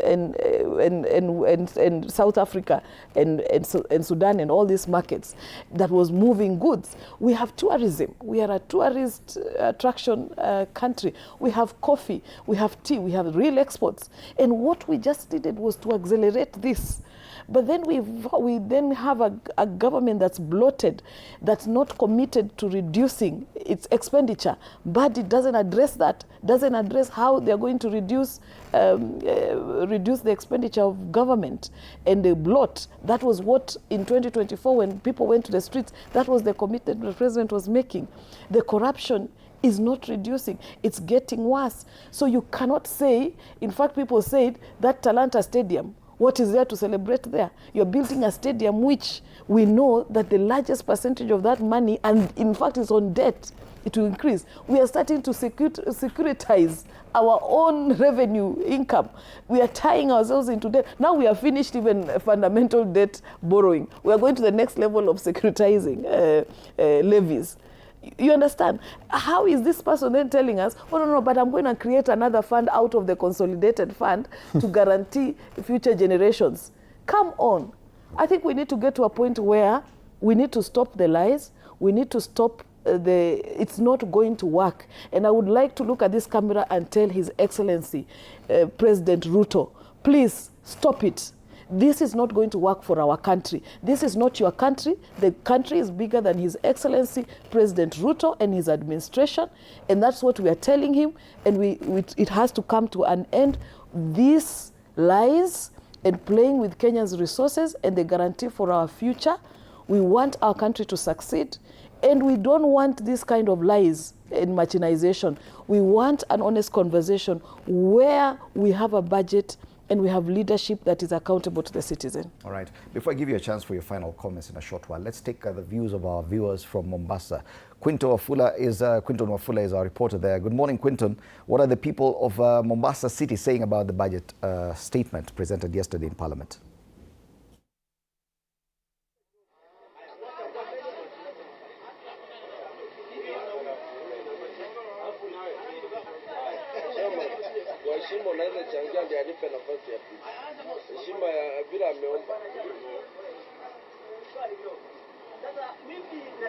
Thank you so much. Good morning. I'm coming to you live from Mombasa as CBD. This is Bunge la Mwananchi in Majengo. That is in Mombasa CBD, ambapo unawahusisha wakazi wa eneo hili wana Mombasa. Watueleze tu maoni yao kuhusu hapo jana, iwapo walisikia bajeti ikisomwa, iwapo walipitia, na ni yepi ambayo wanahisi kwamba yapo katika hayo bajeti ambayo kama wakazi wa eneo hili wanahisi ni jambo ambalo litawafaidi pakubwa sana. Nianze na mwenyekiti wa bunge hili, karibu tu hapa, anza tu kwa jina, utueleze jina wewe. Ya, naitwa Jeremiah. Na hii bunge ni mimi kama chairman hapa. Chairman, hapo jana bajeti ilisomwa, labda ulipata muda wa hii mambo ya budget hata mara nyingi wasitaki kuisikia. Manake hii budget mimi nilikuwa nasikia kama wimbo ambao inaendelea na kuimbwa na Badi. Mimi nilikuwa nauliza zile pesa zilikuwa zinatengwa. Zilikuwa zinatoka wapi? Zitatoka wapi? Ule mkaguzi wa budget juzi tu alisema pesa yote imeporwa. Na hakuna pesa hata kidogo. Sasa ndio itatoka wapi hii? Kwa hivyo ile budget yote, msururu yote, hakuna pesa, ni udanganyifu. Ile ni miradi hewa. Kwa hiyo kulingana na wewe nini kifanywe? Hiyo ni raia waelewe kwamba hiyo ni uongo mtupu na rais wetu hakuna kitu ambayo anafanya. Hata tusikie vile vile mwingine, karibu tu hapa, anza tu kwa jina utueleze. Mimi kwa majina naitwa Peter. Naitwa Peter, mimi ni member hapa. Mimi sina cheo kwa hili bunge, lakini ni one of the members. Bajeti uliweza kuipitia? Bajeti jana nilipitia, but like back years, budget ni ile ya serikali. Ile ilisomwa mwaka jana, I don't expect isomwe leo, sababu leo maisha imebadilika. Yes. Kwa hiyo nini ambacho kilitwaje ama kiko katika bajeti hiyo ambayo wewe kama mkazi wa Mombasa unahisi hapo ndipo? Mimi kama mkaaji wa Mombasa naamini kwamba hii budget, wakati juzi maoni ikitolewa Kenya mzima, kama minister aliweza kuweka ile maoni ilikuwa ikizungukwa Kenya mzima, Wakenya watoe maoni ndio vizuri iwekwe ndani. Lakini jana kuna vitu kadhaa niliona ambapo hazikunipendeza kwa maoni yangu.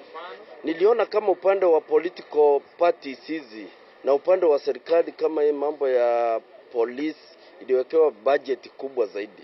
I don't know ni sababu tunaelekea uchaguzi ama ni sababu gani. Hizo ndio vitu niliangalia zikanichanganya. Kwa nini uweke budget kama walimu niliona imewekwa kama 748 point something billion. Niliona ikiwa, and if the government is able to employ the teachers, wale ilisema, then I would agree with the government. Lakini upande wa kubudget kwamba kuna mali kwingine unafinya na kuna mwingine unaharibu. Serikali saizi in other countries, Kenya inaendelea kusonga mbele. Kuna nchi kama former Libya. Wananchi walikuwa kama hawa watu hapa hawana kazi. Ni vile tu unapata wengine hapa wanaimba wimbo kwa serikali ndio waonewe kitu kidogo, wapewe 200, lakini hawana kazi.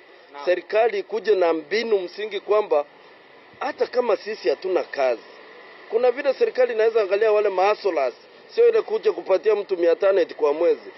Hiyo ni pesa ya lunch ya mtu ambaye mwenye amefanya kazi tangu asubuhi. Acha vile vile tuweze kusikia kwa mwingine. Tuweze kuanza tu kwa jina, utueleze iwapo ulipitia bajeti. Utueleze tu kipengele kipi ambacho unahisi wewe kama mwananchi kimekufikia ama matarajio yako yalikuwa hivi. Mimi kwa majina yangu naitwa Joseph Maloba, nikiwa mkaaji wa hapa Mombasa. Mimi nataka kushukuru serikali ya Rais William Ruto kwa sababu kulingana na zile budget ambayo imesomwa jana, hakika nimeona iko tofauti kabisa na budget zile ambazo zilikuwa zinasomwa kwa serikali iliyopita. Mbona? Kwa sababu sasa hizi nimeona serikali imezingatia sana sekta ya elimu, sekta ya hali ya usalama na pia sekta hali ya afya upande wa hospitali. So nimeona upande wa sekta ya elimu imeongezewa pesa, na pia upande wa usalama pia nimeona bajeti hii imekuwa kipaumbele kwa ajili ya kuzingatia hali yao. Kumaliza mwisho, naibu mwenyekiti, anza tu kwa jina. Asante, mimi naitwa Hamisi Baya. Mimi ndio vice chairman katika hili bunge letu la Majengo Mombasa. Katika maoni yangu, ile budget ambayo ilisomwa jana, na haya maoni niliyatoa hata jana pia, nikasema kwamba ni kweli tunaenda kusomewa budget, lakini tukiangalia nyuma katika ile wanaosimamia ile budget yetu ya pesa, ule mkaguzi wa hesabu kwanza kabisa alituambia hakuna pesa. Tuelewe kwanza. Ya pili, tuulize hii budget. Sawa, hii budget ambayo ilienda kusomwa jana na pesa hakuna, ni makadirio ambayo yaliwekwa pale. Ni sisi sasa tuingie kwa mfuko ili tuweze kukamilisha yale matakwa ambayo tuliwekewa pale kama bajeti yetu. Asante. Kwa sababu ya muda, mwelekezi ananieleza kwamba muda haupo nasi. Asante sana Fred Ndimuli. Hayo ndio maoni ya wakazi wa eneo hili la Mombasa. Kunao wanaohisi kwamba kila kitu kiko shwari, lakini kunao wanaohisi kwamba kunayo masuala ambayo yanafaa kuzingatiwa, wakirai kwamba yale maoni yaliyochukuliwa katika finance bill yaweze kuangaziwa yatakapowasilishwa pale bungeni ili mabadiliko yanayostahili yaweze kutekelezwa. Kutoka kisiwani Mombasa, mimi ni Quinto Wafula, na regesha kwako studio. Asante sana mwanahabari wetu Quinto Wafula kule Mombasa, na kutuletea maoni ya wakazi wa Mombasa kulingana na bajeti iliyosomwa hapo jana na waziri wa fedha John Mbadi.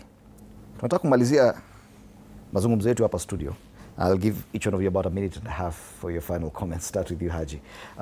Moving forward, what do you feel is the biggest problem we have? Is it debt, or we're totally messed up when it comes to the budget? To be honest, my biggest issue is the leakage. I feel like the leakages we have, no matter how much budget we have, no matter how much we borrow, we will still be losing that money. if we are losing so much money in the same education, there was 1.2 billion lost. 1.2 billion lost to paying ghost schools and ghost workers. Surely, no matter how much of a budget we have, and even no matter how rich of a country we will be, we will always lose that money. If I were the president today, immediately stop all those leakages. The leakages are what are killing this country, because the taxpayer is giving the money and the money is not used to give back to the taxpayer. And this is where the problem is coming. And the worst thing, in Afanywa live, people are traveling in jets, helicopters, and living a very comfortable life well above their pay grade. So to be honest, hiyo ni madharau na wananchi wanalia njaa. Unajua, nothing is really bad as a country being hungry. Watu hawana chakula. So people want jobs, not promises. People want to see results and statistics, not just, politics. Umeelewa? So to be honest, it's time for every mwananchi to feel proud of paying taxes. There are countries where people are happy paying taxes because they see the taxes working for them. You understand? But if you see that you are paying taxes and you're not getting anything in return, personally, I don't see how the business are being supported by government in any way. Right. But if they are just there to milk this cow and not feed this cow, then the cow will refuse and it will die. So this is where the situation is. The cow is the perfect example. We are the cow, and the cow has refused. We have to understand that, if I'm going to give you milk, you have to feed me the right way. The cow has refused. College, you go next. A minute and a half. Thank you, Fred. I have a couple to start with. Debt is a huge chunk eating into our budget at 1.5 of the 4.8, which only leaves 3.3. If you deduct the amount to counties, you have less than 2.8 to run the national government. One issue people don't talk much on is on pending bills, These are the people who are invested in doing business with government, and in the budget policy statement, there was a line that prompted to allocate 155 billion into tackling the pending bills at the national level, which are a bit high at 600 plus billion. But the number has since gone down in the budget statement yesterday to around 80-something billion. So 80-something or 60-something billion? 65 billion. So that means that to even tackle the pending bills we had as of December last year, it will need us around 9 years at the same rate. So that hurts the people who are doing business with government. I think my parting shot would be that every issue is a budget issue, The banning of schools has something to do with a budget line somewhere, And every day is a budget day. If we are not making the budget today, we are implementing the budget on that day.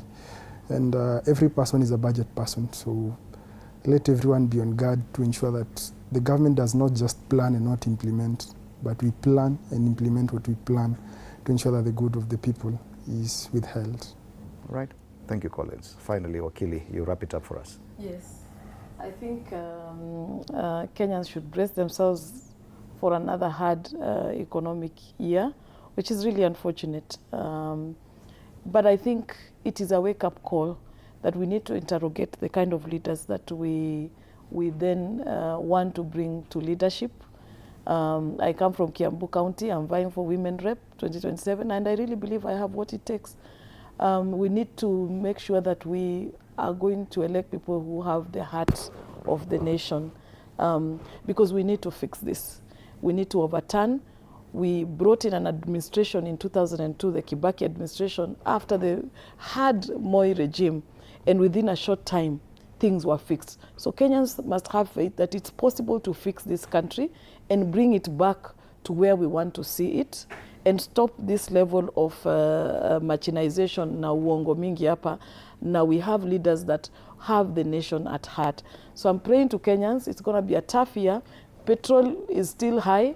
He hasn't addressed it. We don't see any hope of reduction in petroleum and basic and the cost of living improving, which is sad.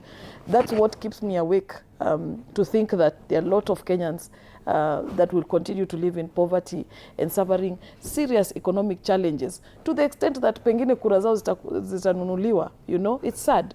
But I'm telling Kenyans, let us continue holding on. It's a very short time. Our vote is our power, and we can use it to transform our country. All right.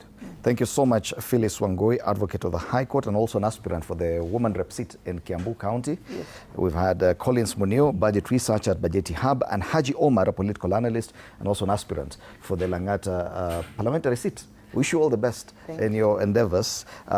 Thank you so much for your time at TV47 and for your contribution to this debate about the budget. We've been trying to dissect the budget statement as read out by CS Mbadi yesterday in Parliament, and all the dailies are talking about that. You take a look at Balancing Act, what is a standard saying here, harsh realities, mixed bag budget, school, roads and hospitals, top Mbadi's 4.8 trillion shilling budget, and bajeti ya madeni kwenye ukurasa wa mbele wa gazeti la Taifa Leo.